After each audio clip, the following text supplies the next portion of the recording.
So guys, what's up? What if Naruto reunited with his neglected family for his new sister?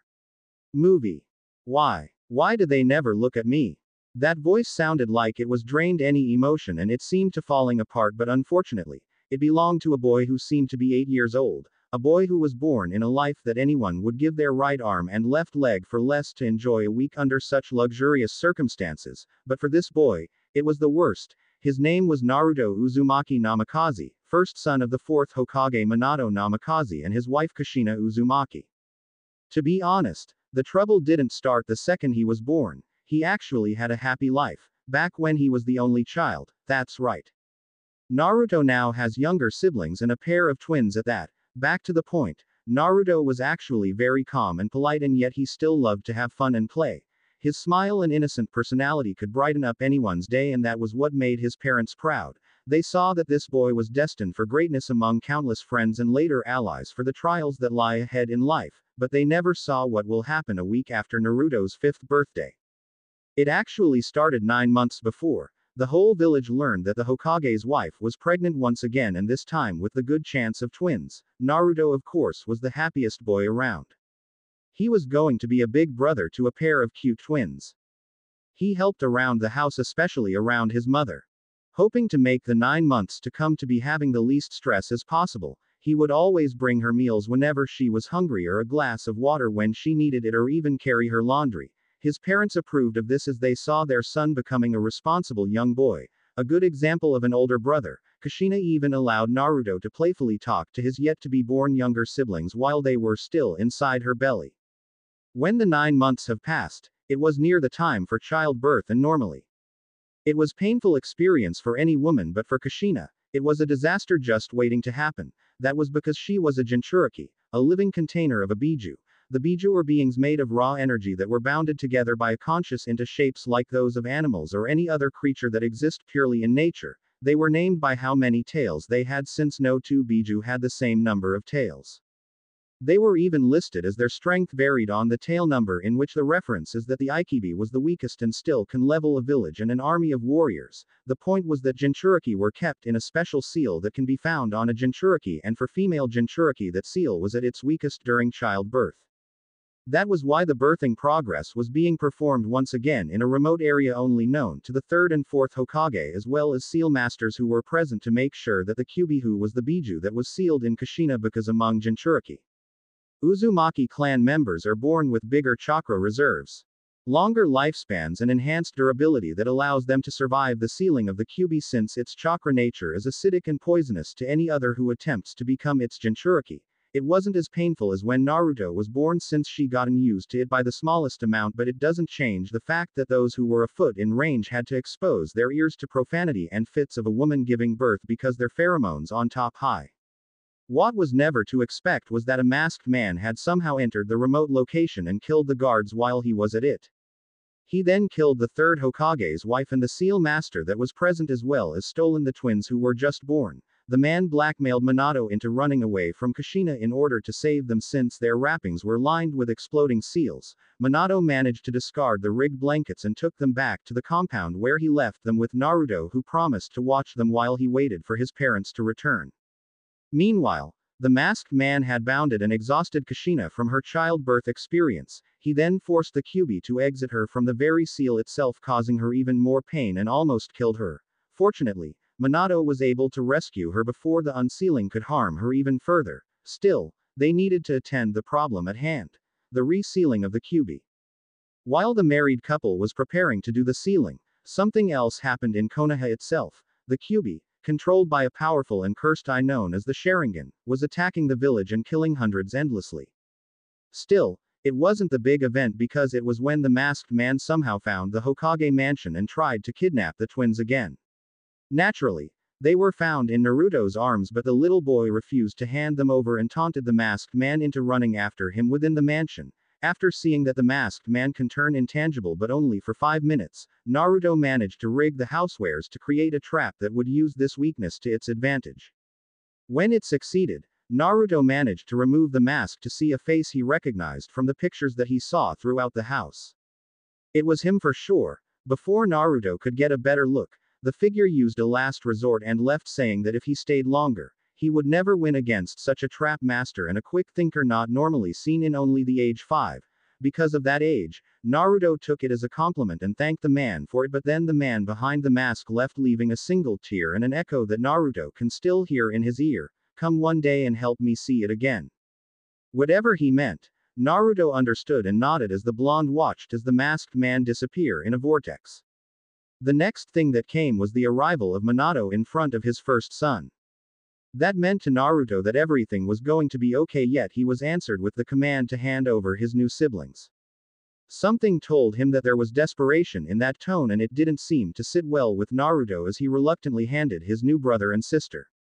And before Minato left to perform what could be his biggest regret, Naruto held him back and made his father promise him that they were going to be okay and that he will see his entire family again after tonight.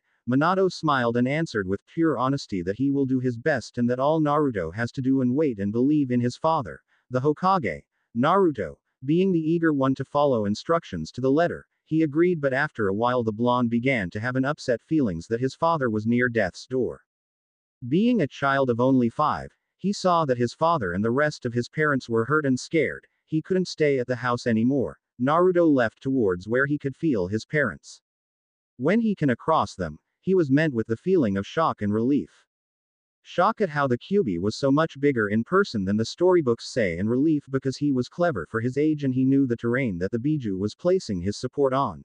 It was rigged ages ago when Naruto secretly practiced his trap-making skills. They were still there. All Naruto has to do for real this time was to wait patiently for the right time and take his prey by surprise, to make it drop its guard until the final moment is wasted.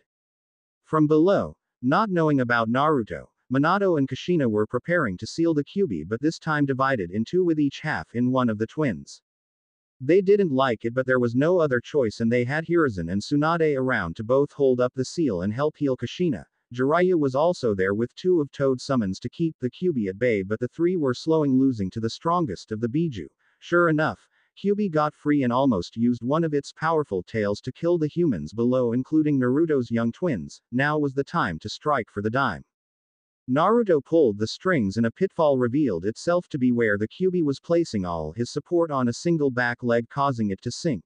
This also caused the tail homing on the twin girl and boy to fall off course only minutes before it was able to carry out its purpose. This gave everyone else with enough time to resume the sealing while the Kyuubi was taken off guard. Yet, that was the first thing everyone forgot.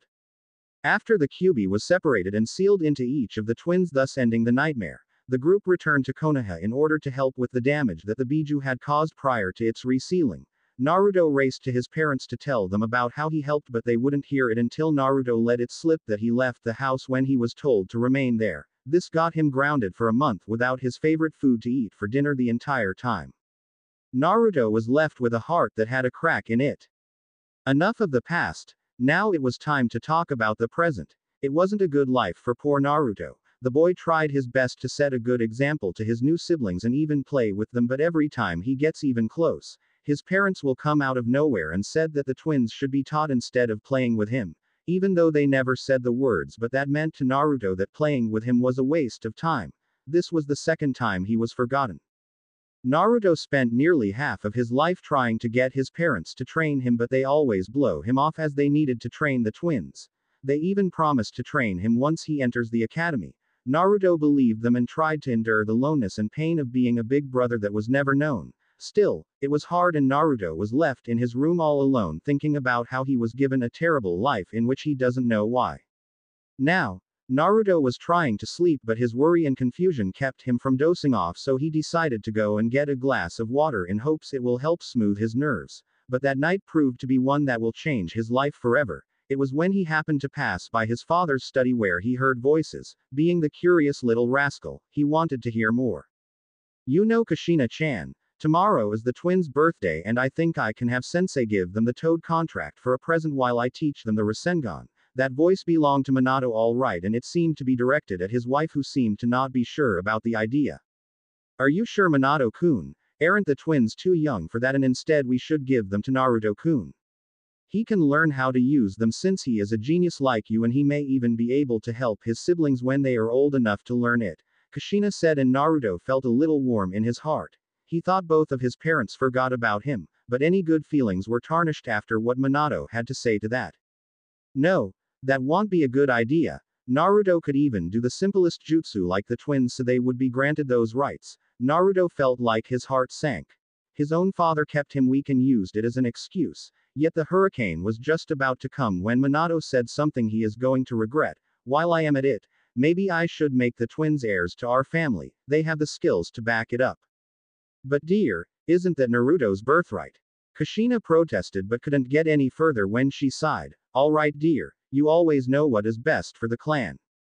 That was it. Naruto felt all broken inside as his legs lost their strength and the blonde fell to the ground with his back facing the wall as he flooded his eyes of tears. He no longer wanted to stay in the compound where it hurts or even the entire clan where it hurts even more. Naruto hid while his parents turned in for the night while he went to his new plan. He snuck into the storeroom and took all the spare sealing scrolls. He snuck into the library where he sealed them all into one scrolls and left the hand-copied ones in their places. Next thing was the forbidden scroll in the Hokage Tower. He copied every word into a blank scroll he found on the way and left the original where he found it. Naruto then made his expulsion from the clan while he left the compound behind, only looking back at the room where the twins slept in. Then, he made a late-night purchase of his own house where he unpacked and slept in his own room and his own bed. Instead of nightmares, he dreamed of his own life ruled by his own rules instead of others who would just write down what comes to mind rather than discussing them with the rest of those who would follow them. The sun, the ball of light and fire that ensures all life on the elemental countries, was not to be appreciated for waking everyone up when they were just enjoying their sleep, especially a blonde who looked terrible with the messy blonde hair and blue eyes that were ruined by the near-dead look on his face. First rule: never stay up later than 10 o'clock at night. Just go to bed before. Naruto thought as he took a notebook he brought along with the title New Home Rules and wrote down the one that came to mind. Now the next thing to do is get breakfast. Luckily, he played a thief well enough to swipe off a portion of the Namikaze fortune that will only scratch the entire surface but still enough to afford a house and everything else you need on the side. Along with this handsome sum, Naruto also went to the kitchen and made off with enough food for the morning meal as well as some cookbooks.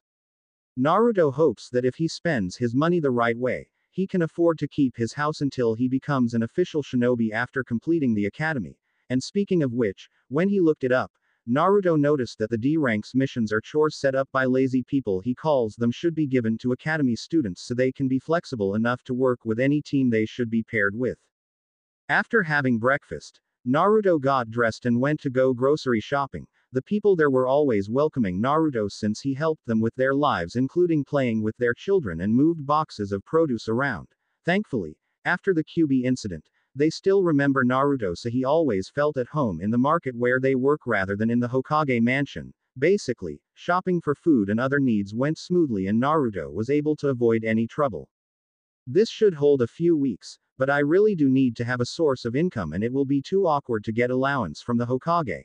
Naruto muttered as he tried to think of way to make money on his own in order to keep paying mortgage as well as other needs. He was so absorbed in his thoughts that he didn't notice someone about to run into him as he returned home. Oof. Ow. Naruto found himself face down on the pavement, but other than that, nothing was broken, and that included the food. He quickly got to his feet and gathered up his goods just to bow and say, "I am sorry. I will be on my way." When Naruto looked up, he saw something that he never thought he would do ever in his life.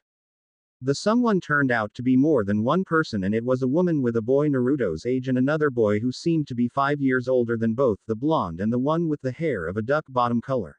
Naruto just met them for the first time personally, but he remembered those descriptions from his mom before he had to leave the family. They are Makoto Uchiha with her 2 sons, Itachi and Sasuke Uchiha. Hey, aren't you Kushi-chan's son? Naruto knew that Makoto was best friends with his mother, so that would explain the nickname. My name is Naruto and you are the wife of the Uchiha clan head with the 2 heirs. I am sorry for my rudeness. I will be on my way. Naruto ignored the question and was about to get to his home when he was halted by this. Why aren't you with your family? The blonde should have known that it was coming, so he just took in a few breaths and faced them again and answered. I have no family. The last one was planning to throw me away as they took everything I could ever have for them from me. Naruto said in a rather serious tone for an 8-year-old, and it caused his new audience and everyone else around him to gasp in disbelief. The blonde resumed his journey back home when he was halted once again, but not by words but by a hand on his shoulder. Let me talk to Kushina about this and it will all be okay. Makoto tried to assure Naruto, but he shook his head. It won't be okay because I am nothing but extra baggage to them. That was it. Anyone on that street saw that there was no emotion in that voice. Like it was of the dead. Naruto was completely serious about why he left the Namikaze Uzumaki clan. This time, Naruto did get back on his way, but also Makoto told her sons to take the groceries to the Uchiha compound while she accompanied the blonde to his new house. XXXXX.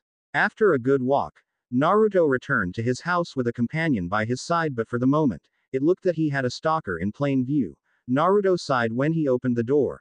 Makoto-sama, if you want to talk to me about how miserable I was in that clan and how miserable I will be on my own, you better have something good for me to listen to. The woman nodded and followed Naruto into his living room, which surprised her that it was all neat and tidy, not a single trace of dust or dirt.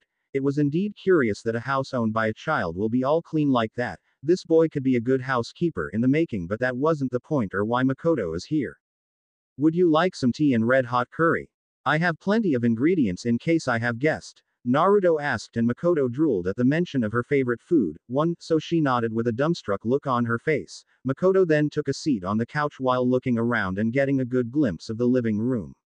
It sure has a lot of decorations for someone who just bought it last night. Naruto must have been busy. After a short while of exploring with only using eyes, a smell invaded her nose, causing her to turn into its direction. Naruto was carrying a tray with tea and curry. Here you are. I hope it satisfies. Naruto spoke in a polite tone, the type that is expected of butlers or anyone trained to make guests feel welcome. Makoto was just feeling that way, so she accepted the food. It was delicious despite being made by an 8-year-old. When she even took a small taste, Makoto couldn't stop herself from eating the rest like a starving man that was given free food. Naruto didn't mind. It was actually a compliment that his cooking skills are off to a good start. He always keep himself fed by making the food himself. Yes, it does, but now let's get down to what is important. Makoto said in a happy tone, turned serious, and Naruto knew why, so he took his own seat and got comfortable. First, tell me why you don't want to live with your family. Makoto just had to get that over with since it was the most painful for the blonde. The boy sighed and told Makoto about what happened ever since the Kyuubi attack 3 years ago. Once he was done, the blonde couldn't tell if the curry or his guest's temper is hotter, as Makoto was boiling over on how one of her best friend was following her baka of a husband like an obsessive fangirl. The Uchiha knew how much Kushina had for Minato, but the red-haired woman said she grew out of it for years, and that is it. Damn Kushina. I really thought you were cool, but to follow that tem like a lost puppy, this really takes the cake. Makoto muttered really loudly that was beginning to freak Naruto out. He may be so responsible and mature. He was still an 8-year-old in the face of female fury. Tell you what, I am going to help you, Naruto-kun. Makoto took a much friendly turn but was deflated when she saw that the blonde wasn't convinced. Thanks, but the pity will only make my life harder, and you knew that. Besides, I am planning on taking D ranks to earn my bread for food and rent. The wife for the Uchiha clan head doesn't deserve to waste her time with a common folk like me. Naruto spoke with barely any emotion at all. Damn you too. Look what you have done to such a young and promising boy with your ignorance and stupidity. Makoto thought after seeing the real picture for once. Okay then, but you are not going to spend your childhood on your own, young man, Makoto said with authority in her tone that got Naruto straight to attention. The way the Uchiha woman wanted. If you wouldn't let us support you, then at least consider letting us train you if your family is not willing to. Learning on the spot is impressive, but nothing beats training with company. That is going to be our top rule, understand? Naruto nodded and Makoto smiled at how her efforts to get to him were successful at last. Later that day, after dragging Naruto to the Uchiha compound, Itachi and Sasuke were introduced to Naruto, and the latter got along so well. It seemed the two boys were like twin brothers. They didn't want to stop playing together. As for the former, he understood that it was tough to be in the shadow of siblings from finally connecting to Sasuke against the will of the clan head. Both Itachi and Naruto didn't stand Fugaku's presence at all. That man was nothing to be trusted despite the mon's status. Itachi just wanted his only brother to have a playmate of his age without the fear of their family impression preventing this from happening. He just didn't expect for both boys to beg him to teach them with their combined jutsu that will make any man break down. Itachi was not strong enough to overcome it, and that was how he became a teacher at such a young age. XXXXX. After gaining a couple of teachers and a boy of his age to play with, things seemed to be sailing smoothly for the blonde. Of course, he had to gain money in some way to pay for needs and bills, but Makoto offered to handle them herself with her clan's wealth until the blonde can enter the academy. The female head of the Uchiha managed to convince the Hokage to have academy students take D-rank ninja missions during the academy since they never required anyone to leave the village and it will better prepare them for any teams that they can be assigned to. But after all that, the biggest gift for Naruto had just arrived only a year after meeting the friendly Uchihas. I will never forget that day. Naruto sighed from the balcony of his home and looking at the stars of the arriving night sky. It was one of the few but effective ways to brighten his spirits and help him relax. Right now, he was reviewing about when he met the girl that he could never live without. Flashback begin. Wow. This day is so swell. Naruto yelled at the top of his voice as he went down the street towards his home with a wide smile on his face. Everyone who saw him just smiled back and resumed their activities while some yelled have a nice day before they do such. It was like nothing could ruin this good day. But once the sun sets, Naruto wish he hadn't spoken so soon. The reason? Well, Naruto was still on his way home when something caught the corner of his eye. It looked like trouble, so the blonde went to investigate. Once he arrived, the mere sight made his blood boil. A group of boys who seemed to be in the age group that can be admitted to the ninja academy, but that wasn't it. What got Naruto angry was that those boys were even acting like future ninjas. They were bullies and they were having their latest victim, a girl his age, and she was severely wounded. Not the type to waste time, Naruto went into action. Still think that you are above us because you are a Hyuga? Well, we will teach you to respect your betters. The leader of the bullies slapped her on the face again and still looked down on her. Say it. Say that we are more value. Blar RGH. That villain's sickening voice was silenced when he was sent into a stone wall by a rather powerful punch to the cheek. The girl looked up to see a boy as old as she is, standing tall against the bullies who were trying to beat her for the clan she was from. Her name was Hinata Hyuga, heiress and destined to rule the whole Hyuga clan one day. That is, everyone called her a failure because she took after her mother, so she was kind and caring pacifist that stutters all the time. She was just on a walk with her bodyguard, Ko, until he disappeared and the pair ambushed her and started to insult and beat her up, saying that they were going to prove that her clan has gotten weak and senile to have a pathetic and weak girl for heiress. Hey, what is wrong with you? One of the bullies yelled. Don't you see that we are busy teaching this bitch a lesson? He couldn't say another word when he was slugged in the jaw, disconnecting it from the rest of his mouth. What I see are a bunch of poor excuses for ninjas ganging up and beating a girl who can't fight back thanks to you jerks, Naruto retorted calmly, which got he bullies angry. Ninjas are not supposed to prove their strength by ganging up on those who are younger and weaker than any of you. Besides, what will happen when this girl's bodyguard finds a bunch of no-good brats beating on the Hyuga heiress? As the blonde was proving his point, the bullies were getting angry with his taunting of them. I know. He will break some bones. Give your parents the hospital bill and report to the Hokage that his future ninjas are showing their power by bullying younger girls for less. What do we care when they will never find out? Another of the bullies tried to savage their pride, but they only got a frown and then a creepy smile from the blonde. Oh, is it because you do this when no one is looking? Then I will have fun seeing how you run when you are found out. As soon as those words left his mouth, smoke appeared in front of Naruto and the bullies to reveal the Hyuga named Ko in question.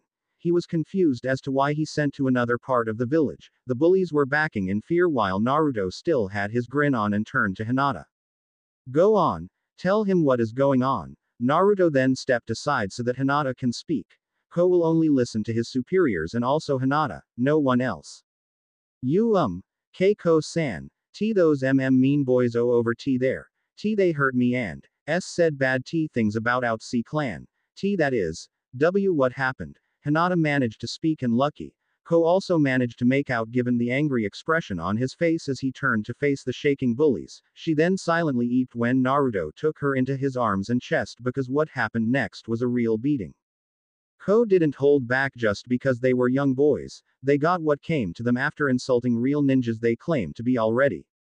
While Ko wondered where did Hinata went, he instead decided to make his trip to the hospital with these bone bags his first priority instead. I will definitely be chewed out by their parents, but once they see the bill, they will shut up for sure. Ko sighed and then had an evil smirk on his face while he was thinking of such impressions on those civilians. Meanwhile, Hinata opened her eyes to see herself in a living room with a blanket on her. Oh good, you are awake. A voice crept up on her and she hid under the covers in fright. Sorry if I frightened you. I just wanted to see if you doing well. The voice appeared again with as much as friendliness as before, so Hinata decided to trust it and lifted her head from the darkness on the covers. She saw that the person next to her was the same boy who defended her from the bullies. Why you are the B-boy who are rescued me. Thank why you. Hinata said while silently cursing herself for being such a mess in front of her savior. To her surprise, Naruto just smiled at her despite the broken thank you. It is no problem, and besides, you don't have to hate yourself. The blonde replied that got Hinata surprised that he managed to read her mind. Before you ask, no, I can't read minds like the Yamanaka clan, but instead, I can read your feeling through your eyes. After all, on a person's body, the eyes are the only gateways to the soul, Naruto explained in order to calm down the shaken heiress. Oh okay. What is YUN name? I am Hinata H. Hyuga. Hinata asked politely now she felt more relaxed. Hinata huh. Cute name and explains why you being ganged up. Naruto said that with a smile that later turned into a scowl that only got stronger with this next question. If that man named Ko was supposed to protect you, then where was he when you needed him the most? I don't know. He just disappeared and then those stupid bullies attacked me out of the blue saying that they were avenging their families. Hinata started as her usual stuttering self but later got bold as she got more upset and angry. She later noticed that Naruto was having a smirk on his face now that confused her. Nice that you didn't stutter on that last one. You really do have a separate personality. It is just as nice as the one you show to others. Naruto said that got Hinata even more embarrassed and surprised. It is nothing to be ashamed of if you want others not to see it. Hinata was now confused by that statement. It just shows that you have secrets you save for those you trust. Sharing such things with such people is always a good way to show how much you trust them. If they spill them out of spite, then it is never your fault. Hinata didn't say a word but actually was thinking hard on those words. Do you trust me? That got Hinata as a spiral on what to say next. Finally, she uttered I want to trust you. Naruto-kun. But I barely know why you. That is my answer. Feel free to hit me. No such thing came, and Naruto instead hugged Hinata, who couldn't believe that her savior is doing something that hadn't happened to her since her mother died years ago and that her blush was redder than before. It is okay to say that, Hinata-chan. The heiress couldn't believe her ears when she heard her name being addressed like that. It is the truth and we both know that. That is why I want to be your friend so you will no longer be lonely again. Hinata had to convince herself not to faint, which was hard, but she prevailed. Thank you, Naruto-kun. Hinata spoke before falling asleep again, but without pain or sadness or nightmares because she was in the warmth of her first real friend. Speaking of which, Naruto smiled on Hinata's sleeping face and thought it was cute since it was so peaceful and free, without anything held back forcefully. It was beginning of something big and beautiful. Naruto could just feel it. Flashback end. XXXXX. As soon as Naruto finished his trip down memory lane, he reached his new home. Inside were two girls and one of them looked familiar. Naruto-kun. Welcome back. That voice sound familiar, and if we take a good look at the girl, it was Hinata. Thanks for the warm welcome, Hinata-chan, and I see you brought Hanabi-chan with you too, Naruto said as he recognized the second girl with the similar features that matched Hinata when she was that age. That was because Hanabi is Hinata's younger sister that was born with her mother's looks, but this time, with her father's confidence. Hey Naru-kun. Still, Hanabi was very young and couldn't say big names without her infamous nicknames that drove others up the wall to correct every time. Naruto himself learned that the hard way and gave up a long time ago. Sigh Hanabi-chan, it is good to see you haven't changed, the blonde uttered that got his house guests to giggle. Still, it is almost time to enter the ninja academy. We may have little to no time to play with some as cute as you, Hanabi-chan. Now Naruto's tone took a cheerful turn mixed with a spice of seriousness. I not sad. Naru-chan and Hina-ne-chan always have time to play with me. Now that was the voice of a child that can bright up anyone's day. Will Naru-chan be with Hina-ne-chan in the, Ninja Academy? Hanabi-chan and I am sure we both will. After all, we are all friends to play with, Naruto said, and no one could deny that after Hinata became friends with Naruto, the blonde met Hanabi later and the two paired off ever since. They will play every time they visited each other like today. I agree, Naruto-kun. I never want to be anywhere but with you and Hanabi-chan. Hinata added her own 2 cents while dozing off on the blonde's right arm while Hanabi copied her by taking a nap on Naruto's lap, using his left arm as a pillow. This is my real family and it will be a cold day in hell that I let anything ruin it like they did, Naruto thought as he also went out like a light, thinking that his life was going to be good from now on. It was a big day when the year at the academy begun, children too excited to stay still, parents wishing them good luck in their first day and staff looking forward to their next selection of kids to drill lectures into their heads. For 2 students, it was even more special because they can finally learn how to be ninjas, and that meant for them, they can go on ninja missions together, save enough money to live on their own entirely. Naruto was glad that he managed to convince the Hokage to issue D-rank missions for academy students while still in the academy. That will really teach them teamwork, and those chores that civilians are too lazy to do themselves weren't what most kids think of ninja work. They always dream of jumping through trees, learning to use ninjutsu and become heroes. At least that disappointment is sure never to strike again. Is it great, Hinata-chan? Naruto yelled with clear excitement in his voice that shined off his eyes. We are finally allowed to become ninjas. Think of what we can do once we graduate. Hinata giggled at the sight of her close friend bouncing on and off walls as they walked from Naruto's house. I am sure it is, Naruto-kun. I am just glad that you finally managed to get those D-rank chores where they actually help. Hinata also was excited, but she was also trying her best to keep her emotions in check. It is what ninjas do. Don't I know it? Now we academy students can increase our allowance and our teamwork with other students whatever, or we are on the same team once we graduate. Sounds like you want to finish the academy before we actually start our first day, Naruto-kun. Hinata giggled and the blonde froze before making a sheepish look on his face. You're right about that, Hinata-chan. Let's just keep going, Naruto admitted, and he continued walking with Hinata until they reached the Shinobi Academy building. He could just burst thinking on how cool and exciting the academy will be. 4x. Maybe Naruto shouldn't have spoken so soon. Sure, they learned a lot in the academy, but it all what civilians will love to learn instead of ninjas. Seriously, how can learning about what tea the first Hokage loved or what hair color the second Hokage had will help them in battle? Naruto sure doesn't know, and neither did Hinata. You should know, because right now, the duo were sitting in their seats, yawning away at their teacher right on the board. Don't get wrong, they had good grades, but all that history and math was just too boring. The days just drag on, and until half of the year had passed, and that is when trouble started, when the royal twins of Konoha will join the academy. Everyone could remember it like it was yesterday, because it was.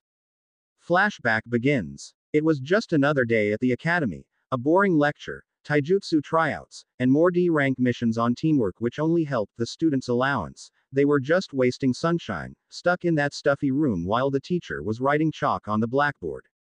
Then the door opened to reveal 2 Snoopy-looking kids, a girl who had her hair in a ponytail and wore very fancy clothes complete with a skirt and tank top that did little to hide what is underneath, which was all skin and bones. The boy wore very similar, and like the girl, he was like a scarecrow, lean but stuffed with straw. The teacher looked from his lectures and addressed the two. I am sorry, but today is not for newcomers, he said politely, which could have been said for his answer. Shut up, commoner. Don't you know who we are? We can go everywhere we want. I just don't know why Tu-san and Ka-chan wanted us to be in a stinking room filled with losers. They look so weak, the boy said so rudely that even the more stoic students started growling. The teacher was about to backslap them for their impoliteness until Naruto spoke up. Sensei, that is Keiji and Mito Namikaze, I am sure you heard of them. Gasps were heard around the room. The Hokage's children. The teacher was shocked and connected the dots. Naruto wasn't kidding, since they looked like their parents with some of the traits on either of them. Sorry for my rudeness. You may take whatever seat is left. The teacher made a complete 180 and went back to his lecturing. Keiji and Mito just went to find the best seats, whatever or not they were already taken. The former found one empty seat all right next to Hinata. Keiji then did something he will later regret. Hello beautiful, I see that there is a diamond in the rough, or should I say, a princess among losers. Will you like to go for a date after class? You will love my company. Keiji was, for the better word, a playboy in the making. Luckily, Hinata was better than any of those naive and shallow fangirls. I am sorry, but I already promised to do some training with Naruto-kun after class. Try one of the other girls. Hinata tried to politely refuse, but Keiji just won't take no for an answer. No way. I am Keiji Namikaze, the next Hokage, and no woman can ever refuse to be one of my wives. There was no shame, not even an ounce of it, in that voice. Keiji then grabbed Hinata right hard on the wrist. It is either you go on a date with me or that your little loser of a friend gets what is coming for him once I tell Toussaint on him. The other students, boys not girls, were starting to get irritated, but their thoughts were interrupted when Keiji howled in pain. The spoiled boy's own wrist was grabbed so hard that Keiji released his hold on Hinata. There was even the faint sound of bones cracking. When a girl says no, that is all there is to it. Naruto revealed to be the one that grabbed Keiji. Besides, grabbing an unwilling girl by the wrist is a form of UAL harassment, and the punishment for it can get a little messy and ugly. Naruto spoke in complete confidence. Enough. Their starting contest was halted when the teacher brought their attention. Keiji took this as his chance to get out of trouble. Sensei, this boy tried to hurt me for no good reason. He should be expelled. I demand it. Keiji ranted and lied, which might have worked, but two things weren't in that spoiled boy's favor. 1. His last sentence was that of a liar and blamer, and 2. The teacher was watching the whole thing from the very beginning. I will see to the punishment for my students, Namikaze-sama. In the meantime, you and your sister should be setting a better example for your fellow classmates if you want them to look up to you. The teacher awed everyone as he successfully shot down the royal twins, or at least the boys who already hate Keiji, but the girls tried to get on the boys' side by trying to protest and continue to blame Naruto. They got a week's detention and bathroom duty of the restrooms used by the Akamichi clan, and trust me, after what they eat every day, they have a lot to relive. Flashback ends. XXXXX. Ever since they first showed up and alienated everyone else, the royal twins had made the academy days torture. For both boys and girls, Keiji will always discuss the boys, including Naruto, on how he acted like a self-centered playboy who will always flirt with one girl and then find another to flirt with all over again. The girls hated on how Mito will always stink up the room with her heavy and strong perfume, as well as being vain to a fault. As much as they wished, the academy staff also couldn't stand the presence of the twins, as their job got harder and less tolerable due to the vanity and rudeness of the royal twins. They just did what the students did, endure it like Naruto somehow spread into the hearts of those who listened to words. And they did, all the way to the end of the year, when the genin exams are going to weed out the ones who deserve to become ninjas and those who need another year. That is, for the civilian students, that is. The clan heirs or members who are attending the academy actually stay for 3 years so they can continue their education, more like clan heads trying to keep them from dying. Naruto was given the chance of graduating, but since he refused to leave Hinata's side, not with the twins who may find a good enough excuse to make her future look bleak and present terrible, so, the Hokage finally got Naruto to take the genin exams with the promise once Naruto becomes a genin, he can visit Hinata in the academy daily. Also, once Naruto became a jonin, the blonde can take Hinata as his genin student. It was like Kami or God herself had placed her favor into Naruto's odds, because Naruto passed the genin exams with flying colors. Still, he had a lot to explain and a long time to gain his hearing back after Hinata learned of this. Flashback begins. What? It was like the village shook when that cry of disbelief screeched throughout the streets, but crazier things have happened than this, so no one ever bothered checking it out. That was fortunate for Naruto, because it came from his new house, and more specifically his living room. I keep telling Hinata-chan.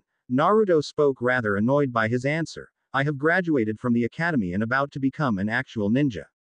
But what about the others? Your classmates? Your friends? What about me? Hinata yelled without her usual shuddering to show just how upset and confused she was.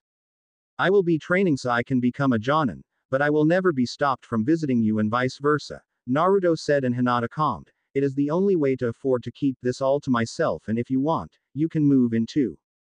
Move in. Hinata began stuttering once she was embarrassed all over again. Oh okay. After some attempts to hold back on her wild imagination, Hinata finally was able to speak better. Naruto didn't speak a word. He just hugged Hinata, who openly cried and hugged Naruto back. Still, that was to be the moment that one was going to forget. Hinata decided it was now or never. She went up to Naruto's eye level and kissed him on the lips. She didn't care anymore about what might happen afterwards. She had summarized all her growing feels into one action, and that was all there is to it. Naruto, on the other hand, was shocked that Hinata was kissing him. Still, he didn't want to reject it, so he soon accepted the kiss and made it even deeper. They all enjoyed the kiss, but soon they needed to breathe, so they broke up the kiss with a trail of saliva between their mouths. I am sorry if you are upset, but I promise I will visit you whenever I get the chance. As long as still get to see you, then I don't care how long it takes to be together again, Hinata answered truthfully. They then stayed in their embrace for the rest of the day. Flashback ends. And Naruto did visit them. The Hyuga sisters always enjoyed his company even more when they came for some tea and ramen, as well as listening to his stories about his days as a genin. Some of them were hilarious when something went wrong and his team would have tried to get out of dangerous or better yet embarrassing situations. He would even help Hinata with her homework since he learned them on the fly during his genin team. Most times it was taijutsu tryouts and ninjutsu theory, since that is all the academy ever taught them. And pretty soon, it had been 2 more years and Naruto actually managed to surprise everyone by becoming a jonin, ready to become a team leader, in record time for the graduation of the clan heirs. It was when the jonin teachers to receive their teams, and Naruto was excited to hear about his genin students that included Hinata, but all that vanished when 2 things happened. Number 1 were the genin students he was assigned to. The team arrangements went like this. Jonin Naruto Uzumaki will lead cell number 8 with Hinata Hyuga. Here comes the hurricane, Mito and Keiji Namikaze. Number 2 was when Naruto was coming home late the night before he was assigned his genin team. He noticed someone was hiding in a bush, lying in the shadows. Once he got a better look, it was a young girl of 3 years old that resembled the wife of the 4th Namikaze. Yet she was scared of Naruto, so he asked who she was. The girl answered, Yurina Uzumaki, the daughter my former family had forgotten. Naruto couldn't be any angrier at the Namikaze clan than ever. And Naruto did visit them. The Hyuga sisters always enjoyed his company even more when they came for some tea and ramen, as well as listening to his stories about his days as a genin. Some of them were hilarious when something went wrong and his team would have tried to get out of dangerous or better yet embarrassing situations. He would even help Hinata with her homework since he learned them on the fly during his genin team. Most times it was taijutsu tryouts and ninjutsu theory, since that is all the academy ever taught them. And pretty soon, it had been 2 more years and Naruto actually managed to surprise everyone by becoming a jonin, ready to become a team leader, in record time for the graduation of the clan heirs. It was when the jonin teachers to receive their teams, and Naruto was excited to hear about his genin students that included Hinata, but all that vanished when 2 things happened. Number 1 were the genin students he was assigned to. The team arrangements went like this. Jonin Naruto Uzumaki will lead cell number 8 with Hinata Hyuga. Here comes the hurricane, Mito and Keiji Namikaze. Number 2 was when Naruto was coming home late the night before he was assigned his genin team. He noticed someone was hiding in a bush, lying in the shadows. Once he got a better look, it was a young girl of 3 years old that resembled the wife of the 4th Namikaze. Yet she was scared of Naruto, so he asked who she was. The girl answered, Yurina Uzumaki, the daughter my former family had forgotten. Naruto couldn't be any angrier at the Namikaze clan than ever. Naruto-kun, who is this? Hinata asks as she noticed the girl that Naruto had met the previous night. The girl seemed to be 3 years old the most, and to look like she fell into a thorn bush or 10 and down a hill with her tarred up clothes, dirty skin and bruises.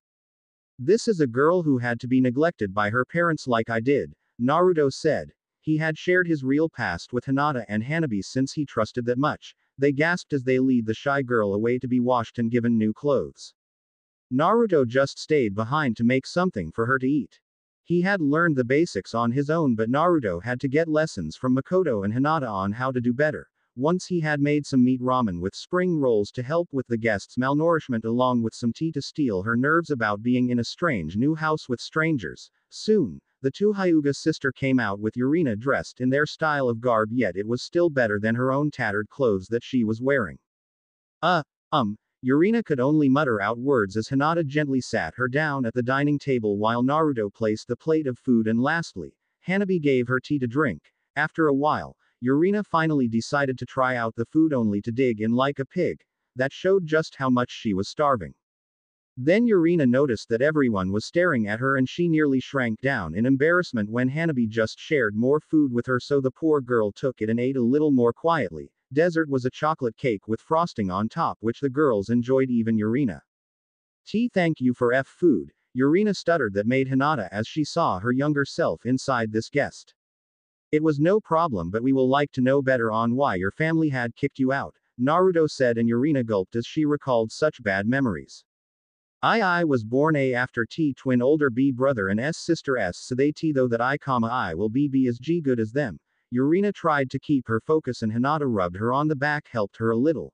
B but they only tired T to train Ni-san and Ne-san by L letting. Yurina was about to break, and before anyone could stop her, she made an outburst, letting them beat me up while they watched. Yurina was trying to catch her breath while everyone was looking at her with looks of shock and disbelief. Then I decided to try and run away, but they wanted their punching bag back, so I had to lose them, but I got lost in the dark. All I remember is B being hurt all over. Yurina then felt a hand on top of her head which had caused her to pause. That is enough. I never meant for you to relive it. I am sorry for asking such a selfish request, Naruto said in a remorseful tone that Yurina tried to tear at, but then Hanabi hugged her. Yeah, forget about them. You have us now and forever. It was probably the innocent voice of a child that had got Yurina smiling and hugged the younger girl back while trying to dry her tears. Hanabi then took Yurina into one of the rooms since they had long finished their meal, while Naruto and Hinata looked at them with smiles until the two young girls were out of sight, when they took on grimmer expressions. Looks like it cannot be ignored any longer, Naruto-kun, Hinata said while the blonde stayed silent. It is getting out of hand for the Namikaze clan when it came to any children other than the twins. Hinata-chan. Naruto spoke brief and to the point that had caused the Hyuga heiress to pause. You are right, it is time to get involved, and since they had ordered me to train the twins along with you, Hinata-chan, I will have to force them to reveal just how perfect their family truly is. Hinata saw much conviction in that voice, yet as well as malice, so she hoped that her blonde will realize that making other people suffer no matter what they did is wrong. Everyone will have to see what happens and how the rest of the world will react to it. XXXXX. Then it was time for the teams to get introduced to their teachers, so they all grouped up in the classroom and was forced to listen to a boring speech by Iruka, telling them that they had finally graduated and that their whole lives were just ahead. Yet, why are we short of 2 graduates? The royal twins hadn't arrived yet, and that was what bothered the rest of the students the most. That they had been treated and looked down on by 2 kids of their age, all because that Mito and Keiji were born as the only children of the Hokage. Everyone were not happy with how they thought the world revolved around them, and even though they worked and studied hard to make good marks, they were still considered by the twins to be lazy liars who just cheated their way to catch up. The only good thing was that one of their own that graduated early always came to lighten things up and even shared some of his crazy stories as a genin. To Chunin and finally to Jonin, the students loved the stories as they were exciting, and they even loved it when Naruto actually took the time out of his career to help them with their work and to silence the twins when they were acting their usual behavior. Naruto was like an idol to them, cool and strong and never losing his composure even under the most frustrating and tempting situations to strike. Hello everyone. The students then saw the very man in question. Naruto-san. They ran to greet him as they wanted to know if they are going to be on his team since they heard he was going to be an instructor. The suspense was to who was going to be his students, before he could pick them out. Hey, out of our way. Naruto saw that 2 of his students had finally arrived and late for the looks of it. Don't you know who we are? Keiji had yelled for his sister, but before Naruto could answer. No one cares. Kiba had finally snapped. How come that we work hard to graduate? You could just lie about us and get us expelled from becoming shinobi all because you don't like us. The twins were not happy about being said back and were about to whine on Kiba when they heard someone clapping, which was Naruto. Bravo Kiba-kun, I will definitely tell your mother about how you saved our sanity today. Naruto praised the Inuzuka heir, and pretty soon, everyone clapped along, which made the twins even more embarrassed. Whose side are you on? Mito yelled and everyone stopped clapping, yet it was a good feeling for the twins as Naruto began to glare at them. Sides. I never choose sides when it comes to my team. That is nothing but favoritism, which I will rather die than show it when I train my team, Naruto said calmly, and yet. But we are the Hokage children, we deserve the best. Keiji said in an attempt to save face, but everyone just shook their heads. What you deserve is what is really coming to you once you meet your father's enemies who will never stop to kill even kids that are spoiled brats like you, Naruto said as he grabbed them by the collar and turned to Hinata. Now I have got my 2 students, please join us, Hinata-chan. The rest of the students were whining on how they ran out of luck, especially the girls, while the boys were given their sympathy to Naruto who had to train such brats for students. The girls even gave sympathy to Hinata who had to be one of the main targets to the twins during the academy. Much later, at a training ground, Naruto had arrived with Hinata in tow while throwing the twins into one of the log posts that were already present at the site. When they tried to get up and complain, they somehow were restrained by something that cannot be seen. Now that we are here and settled, we can get to know each other since we can never know we are going to be killed on our missions. Naruto said while Hinata a seat on a log lying on its side in the grass. I will start. My name is Naruto Uzumaki, a Jonin of Konohagakure. My dreams are to be the best I can ever be until I took the bucket and hopefully have a family of my own before that happens. Hinata was wondering about how such a person like Naruto could be so over-prepared that he will plan his own death wish this early in life. The twins were not even considering that wish and still tried to get free. My likes are a certain girl and her younger sister. Another certain girl growing on me like a sister. Ramen, tea, peace, training and sunsets to share with my precious people. My dislikes are many and that includes self-centered spoiled brats like you. Hinata giggled at the jab at the twins. Now you try it. Naruto turned to the giggling girl next to him. My name is Hinata Hyuga, Genin of Konohagakure. My dreams are to finally bring my clan together and abolish the stupid tradition that is tearing my family apart as well, starting a family with a certain boy, Hinata started to say until a scuff was to be heard from Keiji. Like that could ever happen when you marry me, he said, but Mito jabbed him with her elbow. This was the one thing that she could never tolerate from her twin brother. Anyways, my likes are the certain boy, my younger sister, Urina, my clan, tea, cinnamon buns, romance and spring nights. Keiji was still holding his head up as he believes that Hinata was talking about him as the certain boy until. My dislikes are the twins, politics, spicy food and those who treat women and kunoichi as slaves and trophies. Naruto nodded and then turned to the twins who were getting tired of being tied to a log tightly, what with all the cramps and splitters. We don't need to say such private things with a tem like you who wastes time with an unattractive bitch like you. Mito said, but since she was holding head the other way, she did not notice the smirk on Naruto and Hinata as well as the pale panicked expression on her twin brother. Is that what you think of us, Mito? A voice belonging to an adult woman that had piqued Mito's curiosity, but she will soon regret looking to see her parents staring right in front of them. I hope you two don't mind inviting the Hokage and his wife to see you pass my test, Naruto said in a taunting tone that caused the twins to try and take back their words. Yet they were only given off with future punishment in taking away their favorite food and a salary cut once they start their missions. Now that mess was done and the Hokage with his wife was now on the sidelines with glares still on their face. Now then, why test is very simple, Naruto said as he took out a timer. I will give you an hour to try and steal these bells from me. He started and took 2 bells attached to strings on his fingers. The ones who manage to gain a bell will pass to become an official genin while the loser returns back to the academy. But that is not fair, Mito said. We are 3 people and there are only 2 bells. Naruto still smirked. Nice of you to point out the obvious when you should be thinking of a plan to get these bells from me, Naruto said in his new stern voice. Then he blew a whistle that had caused Hinata and Mito to scatter into the threes, leaving Keiji in the dust. Nice to see which twin actually has brains. Shut up. So what, one of us gets sent back to the academy? I am never going back. Keiji yelled in defiance and charged at Naruto, who smirked and caught the golden boy of Konoha. Then Naruto sent him packing into the ground. That is no good, Kei-chan, Naruto said in a taunt that got the said boy all riled all over again. Naruto just enjoyed his team, reading his book while sending one of his students back and forth endlessly. Meanwhile, Hinata was enjoying the sight from within the trees. She giggled on how her boyfriend was always able to make the job look easy. All you do is teach and push your students around no matter how much they complain. Mito was in another tree a good distance away. I can't believe that my twin is such a baka. Mito, surprisingly, had a quiet tone despite having the reputation of a loud mouth in the academy that she used to get her point across. does he really think that even though we are the royal twins, Sensei was a prodigy among the ninja arts? Mito was always the spoiled brat that had brains and a common sense corrupted by her vanity. Her thoughts were interrupted when Mito failed to notice that Naruto had launched her idiotic brother into her direction. They crashed on the ground hard and started to argue on what to do. Alas, Hinata still retained some of her shy nature and she could bear get involved with this argument.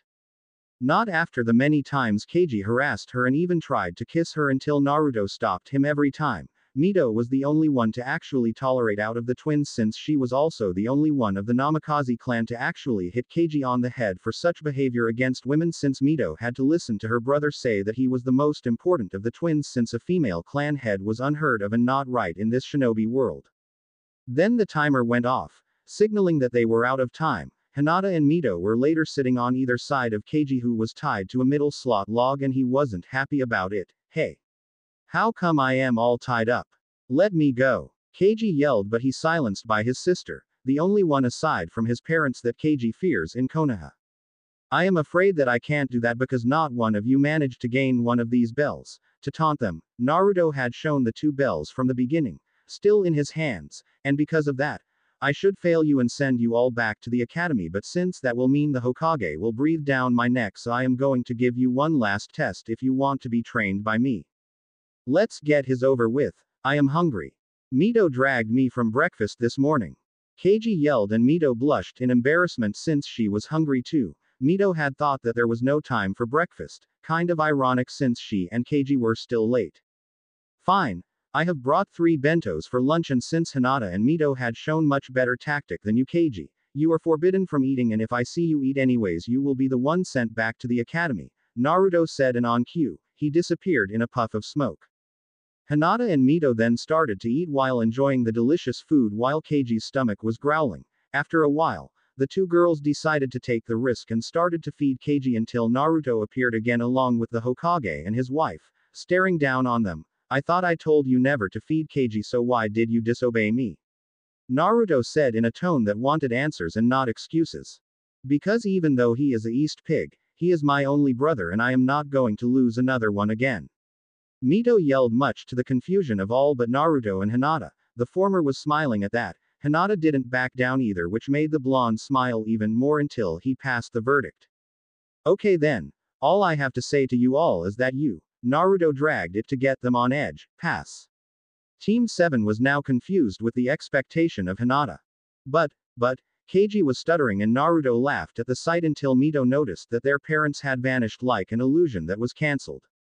I had to get you two and Hinata in ninjas and what better way than to set the circumstances so that you will bring out your best qualities.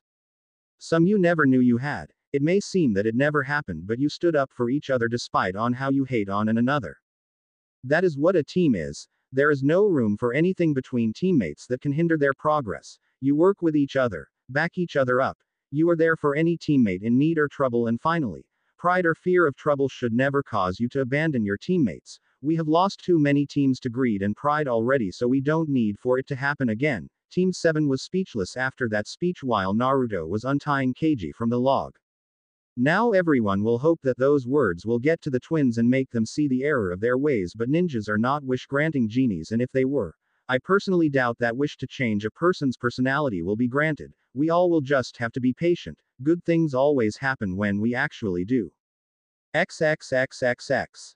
So for a few months, training his team was only enjoyable when it was just his Hinata he was teaching and they also went on dates while the twins were busy boasting on what they had learned to their parents. Yurina was even playing and listening to the hijinks of Team 8 with Hanabi tells her since Naruto had taught them to her as Hinata's younger sister, it was very lovely to see that Hanabi now had a playmate of her own age. Of course we can never leave out the rest of how Team 8 went along. Mito was so vain only bringing her makeup to missions to the point where that is the only thing she ever does when Naruto brings them outside the village for simple escort missions. On the other hand, she is also very bossy even to the client who always had to listen to Naruto taking the blame and apologizing for the behavior. The Hokage did nothing to stop this disgrace since he always told Naruto that Mito was the image of a prefect child. Then there is Keiji. All he ever did was show off and get into danger so he can convince Hinata to forget about her love and go to him. When that was failed, He always went after any other girls nearby, whatever in Konoha and any other village they visit on their missions. Of course, he was always rejected by the women who always knew better, so Keiji could only go after his fan girls. The last type of people he personally will go to when he had nowhere else to go. That is the definition of a playboy, and Keiji played it out very well. It was sickling. But right now, there were no missions, just Naruto reporting to the Hokage's office in the Hokage Tower. Minato just wasn't happy with one of his jonin for some reason. Naruto Uzumaki, can you explain that in your report that you have been exclusively training a single student while leaving the rest of your team in the dust? Sir, you were the one who wanted Hinata-chan to catch up, and do you know how many times I asked your only children to help her out and instead they only wanted to have their way with her? That is not teamwork, to take advantage of teammates. You can help all of us by suggesting yet another way to do this, Naruto said despite the increasing pressure at every word he spoke in the presence of the Hokage. I just don't why you hate my children, as they did nothing to deserve this. They are good children who will do such things. Minato and his wife were completely clueless about the behavior of the twins since they never saw the real look on them that everyone does. Yes, they will, Hokage-sama. Can you also explain that I found a girl in the bush about to freeze to death claiming to be kicked your clan up till you kicked her out only because the twins told you? Some Hokage you are, Naruto said, changing the subject in Minato's eyes. I have no idea what you are talking about because my clan only has me, Kushina-chan, and our two only children. Minato was still ridiculously stubborn about all this. Back to the point, it is either that you will stop showing favoritism in your team or you will be demoted and your team will be disbanded. Then who will train the twins when I do get demoted? You were the one who said that if I was going to be the Jonin sensei of this year, I get to stay with Hinata-chan, but instead you got us involved with this strict rule, and worse, you gave us the twins. The two that hate Hinata more than anything. Don't you have any consideration for your own genin? Naruto said boldly, and Minato got even angrier. How dare you say such things? You were the one who fell for it, so you will have to pay the price. Minato threatened him, but Naruto was still smirking. Then demote me and get it over with, because I want to go on a date with Hinata-chan. I am sure that now the twins are genin, they will still get training from you all despite how busy you can be, Naruto said, and Minato paused before returning to his seat with a sigh. Fine. Outside of training, you will be allowed to date this Hyuga girl you never stop talking about but anymore, and you are pushing it. Just make sure that the twins are still being trained, Minato yelled after a headache of a decision, and even wrote a paper that verifying it all to give to Naruto. Alright sir. You won't be complaining anytime soon, but before I take my leave, Naruto said as he begun to show his back to the Hokage. I have heard from the twins that Keiji wanted a brother and Mito wanted a sister, and yet they all said they haven't got their wish. That tone told Minato that Naruto wasn't done. When you see them, tell them that they are wrong. You don't need to lie to them anymore. Previously on Cracking Gaps. Sins of a Family. Alright sir. You won't be complaining anytime soon, but before I take my leave, Naruto said as he begun to show his back to the Hokage. I have heard from the twins that Keiji wanted a brother and Mito wanted a sister, and yet they all said they haven't got their wish. That tone told Minato that Naruto wasn't done. When you see them, tell them that they are wrong. You don't need to lie to them anymore. Good evening, Hinata-chan. The said Kunoichi, who was wearing a fancy gown instead of her usual sweater while in the field, turned to her right only to see her boyfriend, Jonin teacher, standing right there looking like an actual god in terms of how handsome he looked in that suit. Hinata soared through the sky after hearing that the Hokage had made an exemption to the rule stating that a teacher cannot date one of their students, just for them. The date went rather well. Naruto was able to arrive on time with Hinata for his reservation at one of the more expensive restaurants found in the village entirely. The food was delicious, and their conversations about how they were trying to enjoy their lives of having to deal with the twins brightened up with all the ways to prank them and make it look like an accident. That was pretty much the only thing good about the twins, was how they could bark but not bite. Much later, it was time to leave for home since it had gotten dark. I have had some much fun today. Thank you, Naruto-kun. Ever since Naruto had helped reduce her shyness, Hinata had shown a hidden affectionate side that even she didn't know she had. No problem, Hinata-chan. Let's just hit the hay and hope for another great date unless the Hokage goes back on his word. Naruto also had fun, but he had to blackmail the Hokage, the most powerful and important person in the village, into being allowed to date Hinata. There is no telling when Minato gets too clever for his own good and makes a loophole to get out of all this and prevent Naruto from going out with Hinata forever. Oh Naruto-kun, I am not happy with any of this either. The Hokage lost my respect for lying to us all, but did you really had to tell him about you and Yurina? She had to suffer from them and you want her to get involved with the Namikaze clan again. Hinata was also outspoken about all this since she adored Yurina like a second younger sister and a prefect playmate for Hanabi. It will hurt them all to see that Yurina's sad and have to go back to the clan that tossed her away like last week's garbage. Naruto said that sooner or later, he will have to tell the twins about what their parents lied to them about. Hopefully, they will see their mistake and put an end to all this everyday tension. That is, if the Hokage and his wife will make things more difficult instead and like always. Meanwhile, in the home of the Namikaze clan. Why did this have to happen? Minato was in bed early, thinking hard on what one of his best shinobi said to him about the twins, about how his son has a brother and daughter having a sister. Minato always thought that the twins had everything they can ask for in the village and for days to come. He made sure of it, but was he that ignorant of what they really wanted from the bottom of their hearts? Why didn't they tell him that at all? Did Minato and his wife really thought more of the village than their children? Minato Koi, the Hokage, was disturbed from his troublesome thoughts by the same beautiful woman that he fell for and married. Are you okay? The Anbu told me that you haven't arrived at the office this afternoon and this is where you have been all this time. Minato sighed. He knew that Kushina still wanted the best for her husband, so it hurt a lot to make her worry. Sorry Kushina-chan, I just don't feel like paperwork. I already had a headache from Naruto already. Kushina knew about all this too, but she seriously thought that Minato had thought this over a long time ago. She just stripped to more comfortable wear and joined her husband in bed while cuddling in with him. Just relax Minato Koi, I am sure that with you in charge things will go well. Minato just sighed and shook his head that Kushina failed. Notice. He had heard nasty rumors that his wife acted like a complete fangirl in the presence of her husband. This could make her ignorant of everything else around her for the sake of seeing herself the prefect wife to the most handsome man in the world. Thanks, but I never thought that the twins will not trust me anymore. I can't seem to be able to deny what Naruto told me about the twins wanting siblings of the same gender. Just how did Naruto know that if he wanted nothing to do with us?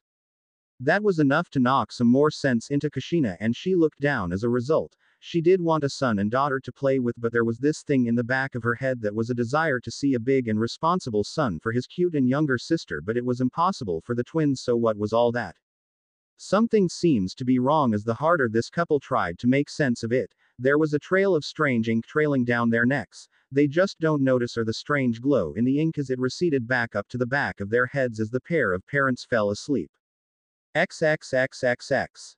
Later that next day, Team 8 were told that they were going to have a special test to improve their skills. The twins wanted nothing more than to ridicule both Hinata and Naruto because they still harbor their spoiled nature. Even Mito, who seemed to be well on her way to become a much better person. Anyways, the team arrived on time where Naruto was waiting with a timer for some reason, and then, without warning, Naruto disappeared, along with his team's headbands. The twins noticed it and panicked. Still, Hinata tried to get their attention but realized something. She couldn't hear herself speak. Hey, speak up, Nibaka. I can't hear you. Hinata then saw that Mito was yelling at Keiji, who acted like he suddenly wore a blindfold. Why can't I get his thing off my eyes so I can see your ugly face? To pound Mito aim. Mito and Hinata were confused as Keiji's yes were in reality open, but there was not pupil in them. Just all white. There was real chaos, but then a timer was heard, and yet they weren't aware when a pair of hands grabbed them all and took them to a row of 3 logs where Keiji and Mito were tied to while Hinata just sat on of them. Hey, let us go, and why is everyone all quiet? Mito yelled as she tried to get freed from the ropes. Yeah, let us go, wherever you are. Keiji yelled too, like he was in fact blinded, but Mito just wasn't convinced. What do you mean, Nibaka? Sensei Tem is right in front of us. Mito yelled back, and the two went back to arguing while Hinata was trying to figure out why she couldn't speak until all 3 genin felt something buzz in their heads. I am afraid that I can't do that. Students, this is only necessary in order for you to understand this better for both me and Hinata. It was Naruto, and he was talking with telepathy. Ever since Hokage-sama had tricked me into training you two when he promised that I will be training a team with Hinata-chan, I devoted myself to learn everything I can under just 2 years. It was hard work, and you should know that if you want to be as great as your parents, they never did have the pleasures that you are taking for granted. But what is going on here? Why can't I even heard myself speak or anything else? Mito yelled and Naruto smirked. What do you think of my Fushi no Nenten Genjutsu? I personally came up with it. That sparked realization in the Genin's heads, so Naruto continued, based on the philosophy of the three wise monkeys. One should nt hear evil, one should nt see evil, and one should nt speak evil. Naruto then turned to Keiji. You always wanted to stare and ogle at my girlfriend, but now you can't look at any other girl with lust. Then Naruto turned to Mito. You always were tired of listening to your idiotic twin brother, but now you can never listen to anyone. Finally, Naruto looked at Hinata with a remorseful expression, and you were always shy to get your point across, and now you can't even speak from your heart. I am sorry, Hinata-chan. Alright. Enough with this mushy stuff. Teachers aren't even allowed to be with their students. You sure are stupid to fall for that. Keiji had to ruin the moment, and he got what is coming when Hinata suddenly struck him on the head and Mito screamed into his ear as punishment. While we will ignore that and you will remember to mind your own business, Kei-chan, the girls were trying to hide their giggling, or in Hinata's case, the movements of it. This genjutsu was made in order to help train since on a team. They are doomed when one can't keep secrets to themselves. Naruto looked at Keiji. One cannot listen to others until they get killed for recklessness or being rebellious. Naruto had glanced at Mito, who was beginning to look bad for this. And one can't speak out until an ambush finishes the team off before they could even see them coming. That is to be the harsh twist of irony that comes with the ninja job, and I hope that me training you like this will help you become even better people. Damn you. Why did you have to be our teacher? We had better ones back before the academy. Keiji just won't shut up about all this. Hey, even I lose my temper. No, you didn't. They hated you too. Keiji and Mito, the twins, felt like a shiver down their backs. They all felt like the entire academy loved them like everyone else in the village, but to find out that they were actually hated really shook them to the core. Their parents told them every single day that they were heroes, and no one hates heroes. They only wanted to teach kids who want to become shinobi to be ready for all the blood and gore that comes with the job, but you two treated them all like trash. You made your betters feel unneeded, and especially where they want to be the most. That is not what heroes do. Surprising for the twins, not one of them even retorted, but Naruto and Hinata saw that the twins had tears in their eyes, something that neither the blonde nor the Hyuga had ever saw in the airs. We know. Keiji said that with complete sadness in his tone. Just tell us why our parents never told us that, and why they told us to act like stupid brats. They said that it was okay to do it, and we punished if we acted otherwise. Now Naruto and Hinata were surprised and shocked at this. They never knew about this at all. There was no reason for parents to punish their children if they were not acting bratty and spoiled. It made no sense at all, and no one noticed that the ropes on the twins had loosed up, letting the former captives go, but they still didn't react to it. Don't worry. Naruto was using his mouth this time, and it seemed to be because the genjutsu was left. Keiji saw his teacher with a look of understanding rather than pity. Mito heard his worried voice, and Hinata could just whisper smoothing words to the twins. They tried to control your view of the world, but now you are ninjas. You make the choice to see the world as you like. Keiji and Mito didn't feel like saying anything. If they can't trust their teacher, then who can they trust anymore? Just remember that what separates us from being craved into stone, that stone never changes. We do. Stone just crumbles, but we don't. We endure what is thrown at us, and we evolve to face it again, only stronger and better than before. We always change to fit the changes in our lives, Naruto wisely said to the twins. They may have been headaches, but they were still his students. If you feel like making your own choices, then do it. You are ninjas, and that is one of the things ninjas do best. The twin just did the unthinkable as soon as that inspiring speech had ended. Keiji embraced Naruto while Mito embraced Hinata. Just tell us how to change, Keiji muttered through a hiccup. Yeah, we want to have friends and we want to change into better people, but they won't tell us how. Mito finished that helped Hinata and Naruto connect the dots. The twins were just two poor kids modeled into spoiled brats on fear and desire to make their ignorant parents look at them. In short, they were neglected just like the siblings they don't know existed, but that is all about to change, and Naruto will see to that it does of die trying. The twin just did the unthinkable as soon as that inspiring speech had ended. Keiji embraced Naruto while Mito embraced Hinata. Just tell us how to change, Keiji muttered through a hiccup. Yeah, We want to have friends and we want to change into better people, but they won't tell us how. Mito finished that helped Hinata and Naruto connect the dots. The twins were just two poor kids modeled into spoiled brats on fear and desire to make their ignorant parents look at them. In short, they were neglected just like the siblings they don't know existed, but that is all about to change and Naruto will see to that it does of die trying. And so, a few months had passed like a leaf in the morning wind. The twins and Hinata sure came a long way under Naruto's leadership. Hinata did the most as she was pretty much at Naruto's level of skill while the twins could not be compared to anyone but themselves and that was fine with them. All that therapy and exposure to the darker side of a shinobi life was unorthodox but effective anyway. After the basics of tree walking and water walking to improve chakra control, they went to the more moderate stuff. This included learning more advanced jutsu, each centering on the basic 5 elements that make up nature that a shinobi is capable of interacting with as well using it in battle. But energy wasn't existing just for warfare. They can do more than battle and fight. They can protect and they can alter the surroundings to solve problems and remove any obstacles. For fire, to be able to burn away anything that stands in your way, to cause heat for the cold and provide light to the dark. For water, to be able to wash anything that will blind your vision, to supply all life in the world, to provide a home for those who can't breathe the air. For air, to be able to cut down anything that comes to cause you harm, to spread the seeds of beginnings, to cause weather that will affect the environment, to create storms to vanquish your foes. For lightning, to be able to turn your blunders to dust, to power lights and create combinations, to move at speeds rivaling that of pure light. For earth, to be able to take anything with pure strength, to manipulate the qualities of stone and gravel and rock, to create from the very surroundings. Those are how these 5 elements maintain their own part of nature. When they combine and form new elements, then any form of life can survive. These new forces of nature can work in the same way as the basic ones, they are just too much to list in one go.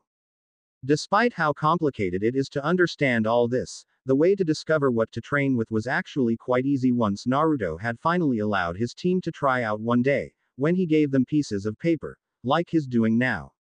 What are these for sensei? Keiji asks. Training was always what he loved, but after seeing how the smarty pants he calls them fight, let's just say it was enough to interest him. They are chakra paper. They are made from a very rare tree whose bark make it well known because depending on the element a shinobi can use the best, the bark will respond to it, Naruto answered. How? For example, Naruto just said and he took one for himself and while it was lodged in the 2 fingers he uses the most, it got sliced in half with the 2 pieces burning off and wrinkled. That was only 3 of the results that can happen to the paper. When it got cut in half, it meant that my first and primary element is wind, the one that burst into flames meant fire and the other that wrinkled meant lightning. Wow. But what about the other 2? Mito shouted until she got serious again and Naruto chuckled. Of course, when the paper becomes soggy then it means water and when the paper crumbles like rocks or dirt then it means earth. Naruto finished and the genin all nodded, so they focused their raw chakra into the paper on the blonde's instructions. Hinata's damped and crumbled. Water and earth, Keiji's wrinkled. Lightning, Midas damped as well. Water too, so it was clear on how to train them. For Hinata, the Suiden. Mizorupa for offense and the Doden. Doroku Geishi for defense. For Keiji, the Raiden. Raiju Suiga for both offense and supplementary. And for Mito, Suiro no Jutsu for both defense and supplementary. They all took to their jutsu with great skill and enthusiasm. Naruto promised to train them further once they beat him in a battle, 3-on-1 with those jutsu they just learned. This got them so excited. They couldn't sleep so they practiced until they couldn't get off the ground and so far, they have yet achieved their goal. Naruto doesn't hold back even on his girlfriend. That was just fine when you find yourself as an instructor dating one of his students, and that was format for the past few weeks until they mastered their new jutsu and the art of the ninja fighting field. XXXXX. Are you sure about this, sensei? Keiji asked in a nervous tone. It took weeks of hated glares to cool his ego down and now he had turned into a confident but modest boy as well as a worrywart, meeting Hinata-san's younger sister and your own younger sister. They may not want to see us. You always told us that you wanted an older brother and a younger sister. If you want that wish to come true, then you need to trust us on this. Since we shinobi die so early, you need all the friends in ranks as you can, especially with those who look up to you as heroes and want to be like you, Naruto said in his teacher-type tone. Right, sensei. Mito had long known that it was useless to argue with a teacher like Naruto ever since they first opened up to both him and his student girlfriend. They have just arrived at Naruto's home and Hinata's second home, and now they were entering through the door. Inside, Hanabi and Yurina were playing in the living room happily along until they noticed the draft from the open door. "Hi big brother," they both said to Naruto. "Hi big sis," as well as Hinata, while ignoring the distant looks on their guest. The girls were just focused on the fact that Naruto and Hinata were home early, until Yurina happened to see them and hide behind Naruto. Even after this time, she still was afraid of the royal twins. Then Hanabi also noticed them too. "Why are they here?" "They hurt Yurina Ne-chan." "I understand Hanabi-chan, but if they do hurt anyone else in this house, I will see to them as their sensei," Naruto said, which caused the girls to gasp. They never knew who was else in the team that Naruto was teaching. They just giggled innocently at their big brother blushing when he explained that one of his students was also his girlfriend. They were told that it was rule that teachers and students should date. The girls scolded Naruto for breaking rules like a bad boy. "They are just here until it is dinner time, so they won't stay long," Naruto assured the girls, and they left the living room to play in one of the spare rooms where Naruto places the toys that he gets from the girls. The twins just sighed at the sight of the girls avoiding them and fleeing from their presence. "Now take a sit at the table, we have a lot to discuss." XXXXX. Later that day, closer to dinner time. "Hello Keiji and Mito, how was your day?" Kushina asked despite not facing them as she washed the dishes. The twins just ignored her as usual now. They were not stupid. They saw that despite their presence clear to their parents, the Hokage and his wife acted like they were a childless couple living their lives. "It was just fine. We got to learn about elemental ninjutsu," Keiji started. "Yeah, Naruto-sensei promised us some of those ninjutsu once we mastered water walking," Mito finished with a small half-lie. It was undeniable that Naruto did promise them like that. It was just that he also asked the twins to keep the fact they are practicing the elements from the parents. It was because the Hokage and his wife could pretty much separate them again once they find out how far they all had gotten under his teachings. The twins didn't want to even imagine being taken from their sensei and his girlfriend, who was a great teammate to them. "Oh, okay then. Dinner will be ready in an hour once I get this dishes clean and leaving them to dry. I just wish that Naruto will hurry up because I have been hearing from Minato-kun that the other teams are more ahead than your team is," Kushina said, and didn't notice the sad grins on their faces. It turned out that Kushina will believe anything the twins will say, no doubt about it. That was one of the factors to Naruto's bad history with her and her husband. Now the twins are feeling guiltier about it than before. During dinner, it was all no different. Neither one of the twins will even as much as talk to their parents. "What is wrong, babies? You don't look very happy and you barely touched your food." Kushina finally took her eyes from her plate and placed them on the twins and finally noticed that they were indeed not very happy about something. "Mom, please tell us the truth. We have other siblings besides ourselves, right?" Mito begged of Kushina, and Keiji joined. "Please mom, please be honest." Now this has gotten even the attention of the Hokage himself. "I keep telling you, my children, you are the only kids we ever had, and that is all we can ask for," Kushina said, but Keiji suddenly slammed his fist on the table, ignoring how it hurts. "I told you to stop lying. Why are you still not telling us the truth?" Keiji got up from his seat and shook the table, scattering the food and leaving a mess everywhere. "Do you really not take our word seriously? Just what are we to you? Young man, you will not talk to your mother that way. If you can't accept her answer, then maybe you should go to your room." Minato yelled as he won't let anyone disobey or backtalk in front of his wife, not even his own children. "Then why are you still lying to us? We are not stupid anymore. We know that we have a big brother. Why else did you raise us to bully Naruto if he was a stranger to us all? Keep him in our home if he was a stranger. Let us bully and hurt him if he was a stranger. Why?" Keiji shouted, and until he was hit hard on the cheek by Kushina. "How dare you question our parenting? If you don't like how we raise our children, then you have no right to remain in our clan." Kushina then covered her mouth when she realized what she had said and it had gone too far. "So that is it, huh?" Keiji got up, even with the slap mark clear as day, red in his flesh. "If we do something, even a little something, or become a little something, then we are nothing to you.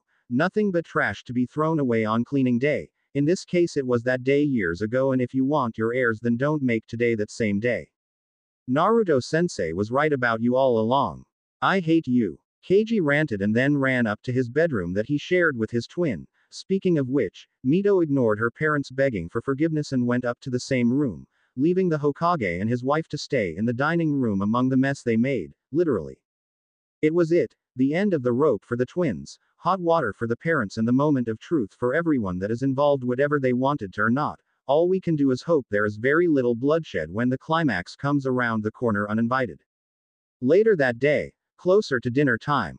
Hello Keiji and Mito, how was your day? Kushina asked despite not facing them as she washed the dishes. The twins just ignored her as usual now.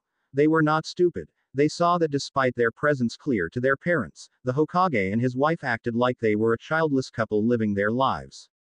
It was just fine. We got to learn about elemental ninjutsu, Keiji started. Yeah, Naruto-sensei promised us some of those ninjutsu once we mastered water walking, Mito finished with a small half-lie.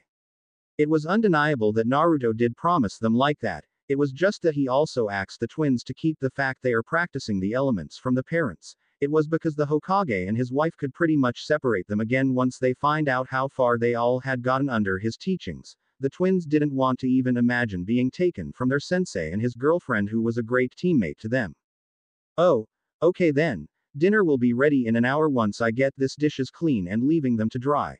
I just wish that Naruto will hurry up because I have been hearing from Minato-kun that the other teams are more ahead than your team is, Kushina said and didn't notice the sad grins on their faces. It turned out that Kushina will believe anything the twins will say, no doubt about it. That was one of the factors to Naruto's bad history with her and her husband. Now the twins are feeling guiltier about it than before. During dinner, it was all no different. Neither one of the twins will even as much as talk to their parents. What is wrong, babies? You don't look very happy and you barely touched your food. Kushina finally took her eyes from her plate and placed them on the twins and finally noticed that they were indeed not very happy about something. Mom, please tell us the truth. We have other siblings besides ourselves, right? Mito begged of Kushina and Keiji joined.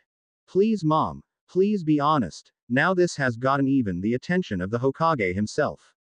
I keep telling you my children, you are the only kids we ever had and that is all we can ask for. Kushina said but Keiji suddenly slammed his fist on the table, ignoring how it hurts. I told you to stop lying. Why are you still not telling us the truth? Keiji got up from his seat and shook the table, scattering the food and leaving a mess everywhere. Do you really not take our word seriously? Just what are we to you? Young man, you will not talk to your mother that way. If you can't accept her answer then maybe you should go to your room. Minato yelled as he won't let anyone disobey or backtalk in front of his wife, not even his own children. Then why are you still lying to us? We are not stupid anymore. We know that we have a big brother. Why else did you raise us to bully Naruto if he was a stranger to us all? Keep him in our home if he was a stranger. Let us bully and hurt him if he was a stranger. Why? Keiji shouted and until he was hit hard on the cheek, by Kushina. How dare you question our parenting? If you don't like how we raise our children then you have no right to remain in our clan. Kushina then covered her mouth when she realized what she had said and it had gone too far. So that is it, huh? Keiji got up even with the slap mark clear as day, red in his flesh. If we don't do something, even a little something or become a little something then we are nothing to you. Nothing but trash to be thrown away on cleaning day. In this case it was that day years ago and if you want your heirs then don't make today that same day. Naruto-sensei was right about you all along. I hate you. Keiji ranted and then ran up to his bedroom that he shared with his twin. Speaking of which, Mito ignored her parents' begging for forgiveness and went up to the same room, leaving the Hokage and his wife to stay in the dining room among the mess they made, literally. It was it, the end of the rope for the twins, hot water for the parents and the moment of truth for everyone that is involved whatever they wanted to or not. All we can do is hope there is very little bloodshed when the climax comes around the corner uninvited. You told your own parent you hate them. Naruto asked while at the team's favorite place to go between training and missions, but Keiji and Mito just weren't in the mood for either. They were feeling a little guilty for yelling at their parents. They were the only family they have. No uncles, no aunts, no cousins or even any siblings other than each other or do they? Yes Naruto-sensei. We just couldn't take it anymore, Keiji said in a low voice. the complete opposite of the loud and obnoxious boy that he was in the academy. This must hit harder than it looks. Yes, we wanted just one thing and yet our parents just give us toys, flowers and all the training in the world. They made us accept them instead of wanting a brother or a sister. They just wanted us to be spoiled, Mito said, ignoring the tears falling down her cheeks. She just felt like a girl who saw her favorite doll take apart only to find out that her parents stole it and left the debit on her. Hinata hugged Mito when it was clear that the latter was on the verge of crying. It took a while, but starting a few days ago, Hinata had finally gotten to be good friends with Mito Namikaze. It seemed that Naruto's efforts, including that illusion he cast over them, to tune their behavior down a lot of levels, had finally shown some results. Keiji just looked at his only sister and forgot about the blind pride he showed in the academy to hug her too. It was a relief to see twins who hated everyone including each other finally get along and even show some work in getting onto everyone's good sides after their former history of alienating the academy students and the other adults throughout the village. Listen guys, Naruto said after a long and pregnant silence, I don't want you to think that you should average each other from what the Hokage and his wife had did to us all. It is no different than going against everything you ever worked for, all for some stupid desire to rid yourself of feelings you are too afraid to face on your own. That is the difference than an Avengers and those who take revenge for themselves. We are not afraid. Keiji said into Naruto's face, we are not weak. We will do this. We will pull through. Just you see. Mito felt like something in her chest was warming up and she felt like she was flying in the sky as if she suddenly turned into a bird. Naruto-sensei, you really are a miracle worker. I want you for an older brother and Keiji-ni-san. You desire him as the same. Mito thought as she steeled her nerves and stood up from weeping to face Naruto and anything else that comes to bring her down. What no one noticed was a shooting star that was so bright that it was able to be spotted by the forest creatures even though the sun was at its brightest that day. Maybe someone up there really did have a change of heart. If only everyone down below will be patient enough to allow the chance of redemption show itself around that faraway corner, no change arrives by itself. XXXXX. After a couple more months of training in D-rank chores. And that is why we like to go on our first C rank. It is about time we give my team so outdoor experience, Naruto said while in the office of the Hokage at the Hokage's tower.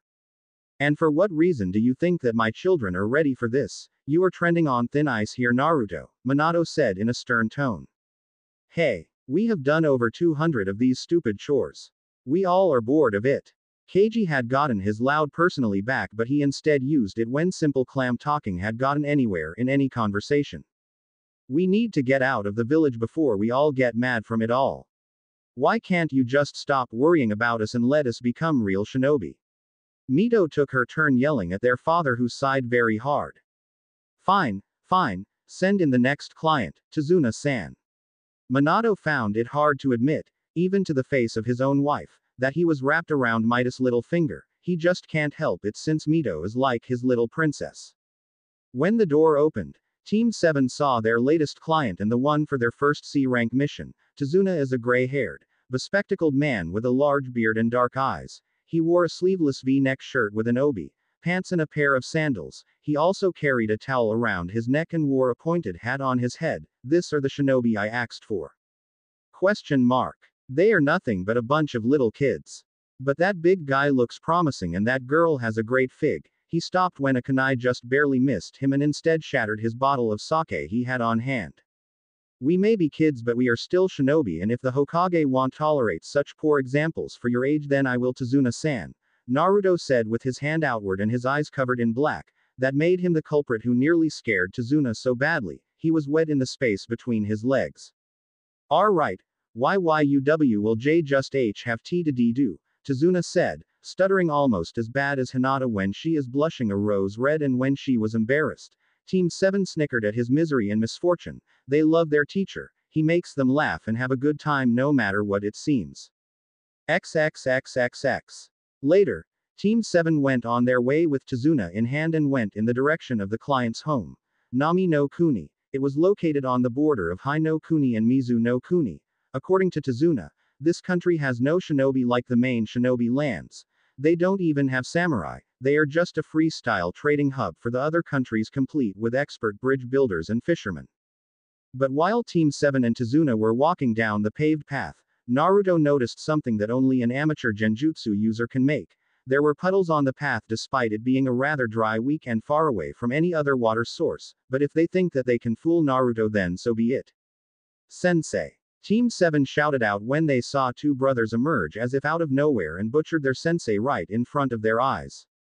One down, one of them said. He had shoulder length, wild dark brown hair and dark eyes. He wears a rebreather that covers the lower half of his face and a large, clawed, poisonous gauntlet on his right arm which had a chain coming out of it that had the other end attached to his brother's own gauntlet. He wore a camouflage suit with bandages around his waist, dark-colored, knee-length sandals and a ragged black cape. His forehead protector had a single horn on it.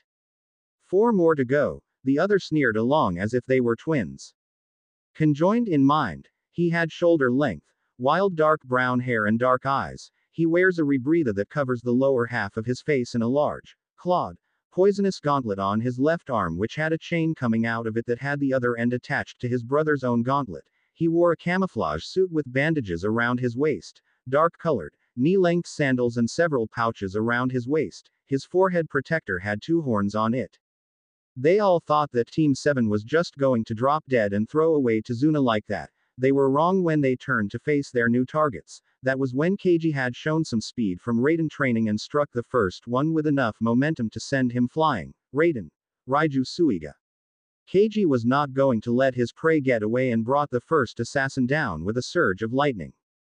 Gozu. You bastard. Drop dead. The second assassin shouted and just barely recovered from that sudden attack on his partner just to charge at Keiji. Suiro no Jutsu. The assassin had stopped dead hard against a dome of water, strengthened by raw chakra surging through. That impact and recoil had caused the assassin to twitch and shake in his place, the perfect chance for a sneak attack. Doden. Doroku Geishi. The assassin just stood in his place even after the solid ground he was standing on had suddenly lifted like pages from a book. He couldn't help himself when the slab of dirt had caused him to crash hard into the ground behind him with the chunk of earth landing right on him. That was enough to knock him out just like with his partner that he called Gozu. Team 7 then took them both and found a good tree to tie them with rope. But what about your dead sensei? Tazuna was frozen in fear about all this but was wondering why Team 7 could do this so casually until he followed their thumbs pointing to, instead of flesh and bone, chunks of wood lying on the ground. It was like a log had come out of nowhere and was given a poor chopping job. What did we tell you, Tazuna-san? We Konoha shinobi are more than capable of protecting you. Tazuna then saw Naruto just walk out of the woods, like nothing had happened and he was just hiding instead. After getting his desired hits from his worried team, Naruto faced Tazuna somehow fully healed. Now please explain why the Oni Kyodai will waste their time and risk getting caught just to try and kill you. They are Chunin level missing shinobi and they are not part of a simple escort C rank mission. Tazuna then had to take the staring of Team 7 who joined their sense in order to further enhance their glares. They too wanted answers. This is more like a B rank escort mission. Tazuna then confessed that he has these missing nin after him because of a man hiring them. Gato of Gato Inc. He is one of the world's wealthiest men and owned a very productive enterprise over smaller businesses. Tazuna's village just had to be Gato's favorite place to suck dry as if a weed in a garden. That was why Tazuna was only able to afford a C-rank mission in order to protect him. Being a bridge builder, if he finished his latest project then Gato's holdover Nami no Kuni will die. But Gato was more than greedy. He was clever and knew of the threat Tazuna posed to his rule. That is the basis of why an old man had assassins on his head. Tazuna then begged for the mission to go on because he has no money left to save his town. Ultimately, Naruto had ended the old man's begging for mercy and forgiveness by saying he has a good guy complex stronger than he was, but his team knew that was just an excuse to be the good guy and forget the rules to help a country that just happened to be on their borders.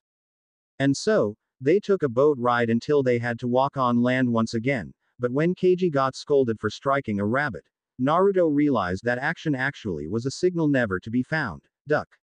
He directed his team and client to hit the dirt and just in time for a large object to move in the air like a fast-paced boomerang that was embedded in one of the trees. Ah, I wanted a little more blood. You raised your team too good Konoha. A voice had pierced the air and even made the natural mist so thick that it was nearly hard to see. Despite all that, Naruto kept his cool and saw the one person who tried to kill his team clearly. Zabuza Momochi. A rank missing nin from Kurigakure, former member of the Kiri no Shinobugatana Shichinen Shu, the Kurigakure no Kijin, Naruto said, and once his team got a good look, they were nearly scared out of their heads. Zabuza was a tall and noticeably muscular man with pale skin. Short spiky black hair, brown eyes, and small eyebrows. He was normally seen wearing bandages like a mask over the bottom half of his face. Under his mask, he had a relatively narrow jawline and jagged teeth. A trait he shared with his fellow swordsmen, he wore his forehead protector sideways on his head, and prior to his defection from Kurigakure, donned the village's Anbu uniform and flak jacket. After his defection, and during his first appearance, he was seen shirtless, with his chest only covered by a belt to which he attached his kubikiribocho, wearing baggy pants with the striped pattern typical of Kurigakure and mimetic wrist warmers extending up to his elbows, with matching leg warmers. And one of the things that made the genin wary of Zabuza was the kubikiribocho itself. The blade has two cutouts, a circle close to the top and a semicircular one nearer the handle that aptly fit the sword's purpose of decapitation. The latter notch allows a strap to be wrapped around the weapon, making it easier for the user to carry. It seems that my reputation precedes me even after how I was run out of my home for trying to save it. Don't you dare try to say there is a better way than I did in hopes to save my village. Zabuza said until he shouted like he wanted to beat what Team 7 was going to say next. Anyway, I get to face the infamous Twisted Eye of Konoha. The one Jonin who set the new record as the youngest Jonin, and your skill in ninjutsu and other shit are just dandy, but one time, one of your genjutsu actually killed someone on its own. I am scared. That should be sarcastic, but Zabuza might say that way by accident. He really meant it because once he started shaking, he kept that up. Team, this will hit harder than when I got you guys together. If I fall, never forget what I have trained you and try to get Tazuna to safety. Naruto said, that is what shinobi really do. Naruto said like he wanted his team to abandon him for the sake of the village, but something else happened, and it was something that was going to be craved into the hearts like the picture on a stone tablet. Hi sensei. They instead steeled their glaze and their chakra so much that it was leaking out a near solid glow. It was like Zabuza's killer intent, and Kurigakure no jutsu couldn't bring them down. What a team. XXXXX. At the Hokage Tower in Konoha. What are you saying, Hokage-sama? Mighty Guy, one of Konoha's jonin that specializes in taijutsu, asked while freaking everyone out. Guy is a tall and well-built man with high cheekbones, thick eyebrows and black hair cut in a bowl style. Guy wears a green jumpsuit, orange striped leg warmers and the standard Konoha flak jacket. His forehead protector is on a red cloth and is worn around his waist, like a belt. His hair also had the shape of his signature bowl style, though a bit longer and shaggier, framing the side of his face. As for freaking everyone for asking a question like everyone else, you see, that Mighty Guy was the loudest man in Konoha. It ripped everyone's earbuds to listen to him rant and yell about the flames of youth all day, non-stop, but that all changed for the better when Naruto became Jonin and was acquainted with Guy. Let's just say that it took only a few minutes for Naruto to trick Guy into speaking a lot calmer and to threaten him into becoming sterile and mute if it ever happened it again. Who knew that a boy 3 times younger than Mighty Guy could be so sadist and yet a savior to everyone's ears? But all that was merely over half a year ago, and after hearing Guy's ranting for years was a hard habit to get over. Back to the meeting now, but I thought that when you assigned your youthful children to Naruto-kun, there won't be a problem. I know, Guy, but we have discussed just last night and we were told that the C rank mission has turned into an A rank. We need Team 7 back, and as soon as possible. That is why I am giving Team 9 this job, to bring my children back and give them a real C rank mission, Minato said, and Guy sighed. Both Jonin were great friends and even thought Guy was an eccentric Jonin. He was able to raise a fully successful team in just 1 year. To do this means that Guy was thinking that Naruto was a poor excuse for a teacher to allow all this to happen. If only this was easier for everyone involved, then the world will be happier.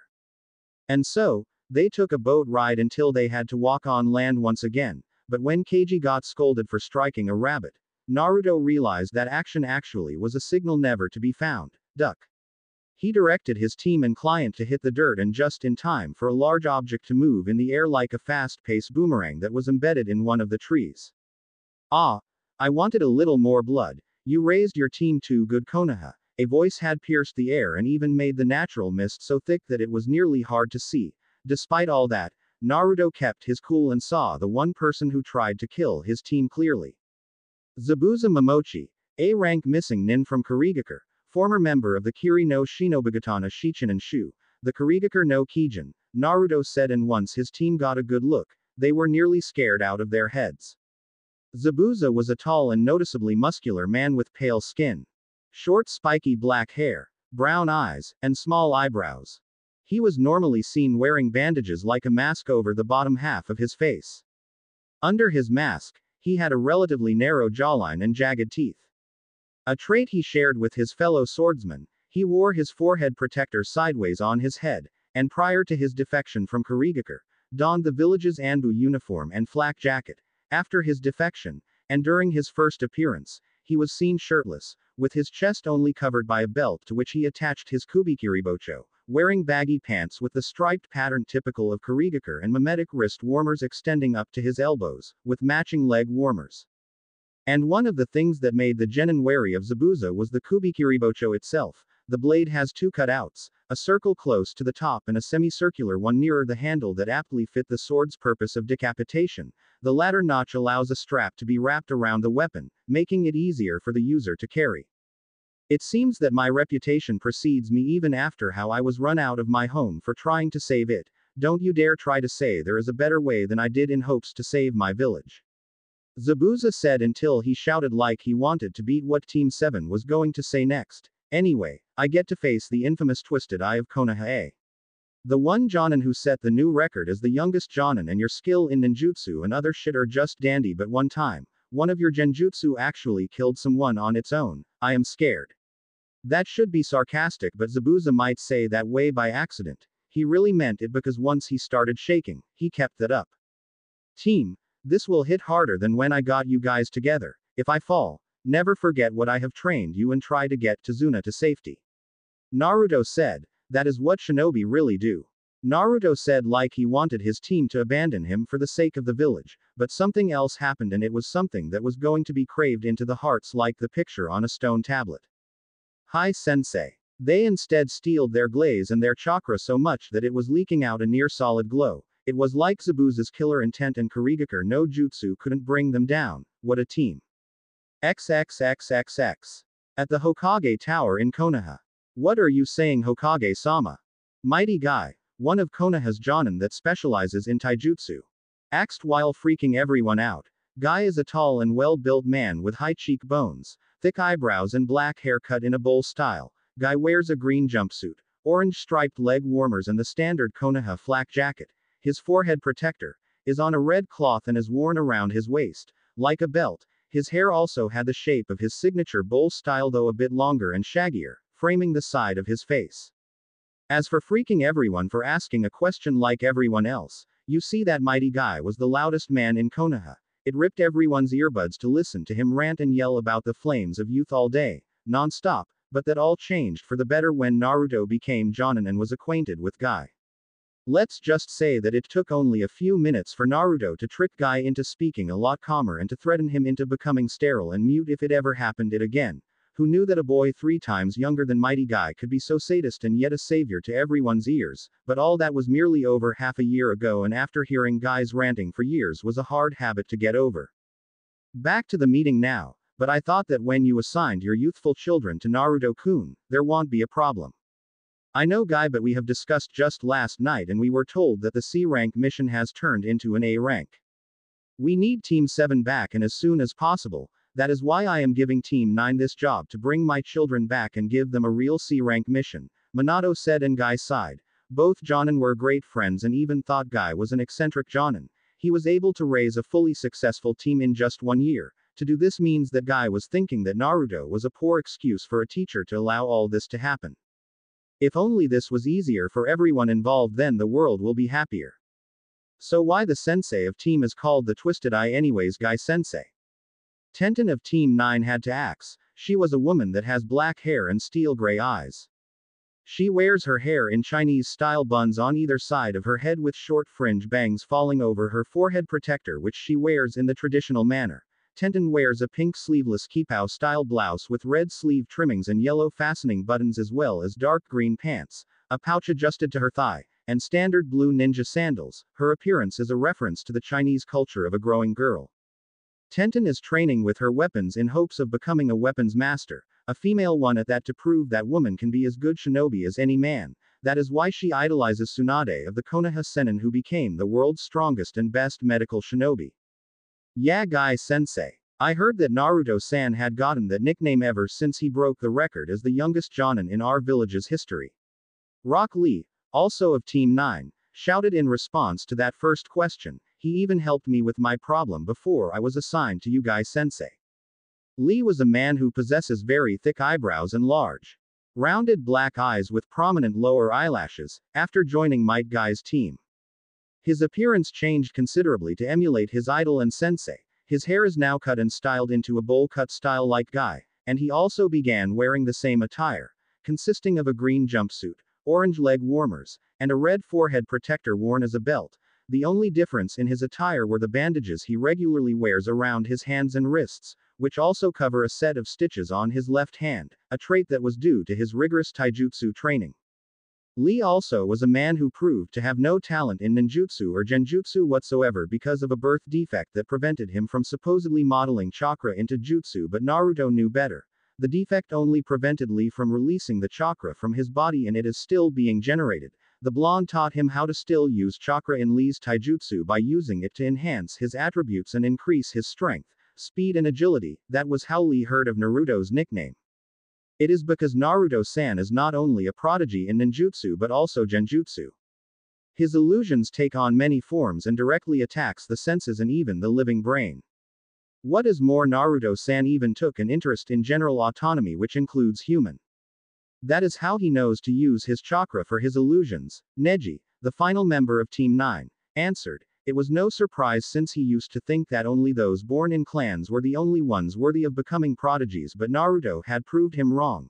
As a result, Neji foolishly tried to challenge the blonde Jonin but lost to Naruto's illusions, which had hindered Neji's ability to fight or even use his chakra. That was how fearsome Neji learned that Naruto truly was. Neji was a man that had fair skin and long black hair. When his Byakugan, his eye-based bloodline power, was not active, he has featureless white eyes. Neji wore a khaki shirt, a dull blue shirt beneath that, and mesh armor beneath that. He wore dark brown shorts, blue shinobi sandals, and wrapped bandages around his right arm, chest, and right leg. He tied his hair back in a loose ponytail tied a few inches above the end. He wore a black forehead protector, under which a smaller headband with two straps that framed around his head. Despite being outdone and beaten from explaining to Tenten, Guy was still proud of Neji. It turned out that being utterly defeated by Naruto had humbled Neji to a margin that the former was starting to act alike, more modest and respectful to his other teammates and the rest of his peers. Exactly, Neji. That is why he is called the Twisted Eye, because his genjutsu ranged from not only his hands but also his eyes. I once heard that Naruto even cast a genjutsu from his right eye, and that shinobi who happened to Naruto's prey had confessed to everything despite being known as a hard-minded shinobi who got his own reputation from resisting mind-walking techniques and even the truth serum. That was when Naruto-san had gotten his nickname. Guy had finished his lecture when he realized that they were right in Wave Country, but there was no battle. Instead, there was something out of a war zone, with trees and the earth looking like an earthquake had passed through, and the event he nearby lake was acting stormy. It was something that not even Guy had ever seen until. Sensei, I see Team 7 and they are at a humble house several meters in that direction, and I can see civilians in that home. Neji said with his Byakugan activated. That told them that they had missed the fight between Naruto and the one thing that made the Hokage send them out of their way in the first place. Okay then, team. Let's go and see if Naruto-san can fill us in on what is going on. Guy instructed and his team nodded, but they just couldn't put this aside. What could have happened between Naruto and whatever convinced their Hokage to send here to the country of Wave? XXXXX. After a few minutes, they finally came across a humble house that seemed to be that of a fisherman, since the sound of moving water could be heard on the other side from facing the front door. Nevertheless, Tenten walked up and knocked on the door. After another couple of minutes, someone came to the door and opened it to reveal a very young and attractive woman. She was a very well-endowed figure with black hair and blue eyes. She was dressed in a similar model to that of a housewife. She wore simple clothes complete with an apron, and her hair was freely swaying in the wind. She still smiled at the sight of the shinobi team. "May I help you?" she said in a tone that only a hard-working mother can muster. Yes, madam. Is this the house of Tazuna the bridge builder? Our village told us to find another shinobi team here, Guy said in a more mature and respectful voice, one that he personally used when addressing clients or otherwise civilians from outside the borders of Konoha. That's my father, and yes, he is here with a shinobi team. Their leader is talking to my father while his students are outside training, she said. My name is Tsunami. Please come in. Team 9 thanked Tsunami for the warm welcome and entered the house to find Naruto in something of a living room with the client in question. When Team 9 entered the living room, Naruto noticed that and greeted them. Hello, Guy. If you and your team are here, then I can guess why, the blonde Jonin said to the confusion of Tazuna. What do you mean? Are you going to abandon the mission after all? Tazuna asks in a voice that begged for a no. Not at all, Tazuna-san. It is another matter. They are here to make sure that 2 of my students return back to our village instead of staying here, Naruto said, and Team 9 nodded in a guilty way that made Tazuna grow red. Why should the shinobi I paid with all the money I have left have to leave before the bridge is built? I need someone to protect me while I finished my masterpiece that is going to save my country. Tazuna blew up in Team 9's face and got them to flinch in guilt because he knew what he was talking about, and Team 9 also knew that. Sorry, Tazuna-san, but we have our orders. Guy tried to settle the client down until another door opened, which suddenly erased the thick atmosphere. We are done, sensei. 100 push-ups, 200 sit-ups and 100 laps around the yard, all in just around 2 hours, Keiji said, which explained how his breath intake was sharp and that he and his clothes were covered in dirt. The same for Mito and Hinata, who just collapsed on some vacant seats while the latter found some space in Naruto's lap. Can we please take them off so that we can take a bath? Please. Team 9 was shocked to see Keiji, the Hokage's supposed spoiled son, politely asked of something, and even Mito joined him. You may, while I will handle Hinata's bathing, okay? Naruto said, and his remaining students saw the tone in his voice. I guess there is nothing a man can do to be slightly overprotective of their girls, just not in the margin of telling everyone she sees to scram or such. Oh, okay, sensei. Keiji said with his tired tone, making his voice sound like that of a beaten puppy that is too sweet to hold any grudges. He and Mito then rolled down the sleeves of their dirty jackets and trousers to reveal some kind of bracelet that had some familiar markings on. The 2 heirs then touched each of these markings, which caused some kind of unlocking sound. Team 9 then saw the 2 of them getting back up and stretched their arms and legs to cause a very loud cracking sound that happens when you pop the bubbles around your knuckles. While Team 9 were confused on this, it didn't take long for Guy to smile and realize what was going on. Naruto, you are still the genius I still know you as. What better way to train anyone in taijutsu? I haven't found a better one yet, Guy, and by the looks of the faces on your students, they haven't gotten this special aid in their training. Why is that? Naruto said until he glared at the fellow Jonin. Once he said that last statement, Guy suddenly lost his good mood and looked down in shame. Naruto-san. Tenten wanted to break the ice in form of the uncomfortable atmosphere. Just Naruto. Tenten, I am not that old. The blonde smirked and Tenten just sighed. Whatever. Just as Guy-sensei so down. Because if he couldn't teach you all taijutsu, then that is like dirt on his new shirt. It is embarrassing, Naruto answered before going into his sack while Tenten went on. But he did teach us taijutsu. Just look at Lee. Naruto just sighed and went on, focusing on finding what he wanted to find. I am not going to look at Lee, I am going to look at the entire Team 9 in terms of taijutsu. Have any of you trained in the field as hard as Lee or even Guy like he did as a genin? Don't you know anything about Guy's history as a shinobi?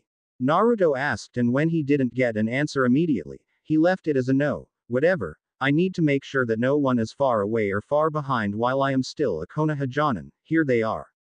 Naruto before taking out a single scroll, while Team 9 wondering what he meant, Naruto opened the scroll to reveal the kanji for weights and one for taijutsu directly beneath. Using his hand to send chakra through the kanji fuinjutsu, Team 9 saw that the contents were very similar bracelets to the ones that Team 7 had on. Team 9 were then creeped out by the expression on Naruto's face as he lifted them up to the same level as his head. That look could only be described as sadist fun. XXXXX. A week had passed since Team 9 had arrived, and they seemed to have forgotten that they needed to just pick up the Hokage's heirs and return them back to the village. Instead, Team 9 were caught up in what they could only moan and groan as, "This is torture." Birds flew in flocks, Fish evaded fishermen's hooks and small creatures suddenly decided to find a new home, one that is further away from that racket. I am telling you that this is nothing but child abuse. I can't even feel my legs. Tenten, on the ground with bruises on her skin and dirt on her clothes, complained, but she wasn't alone. Not far away from her resting place were the rest of Team 9 and the entire Team 7, and they all were in no better form than Tenten herself.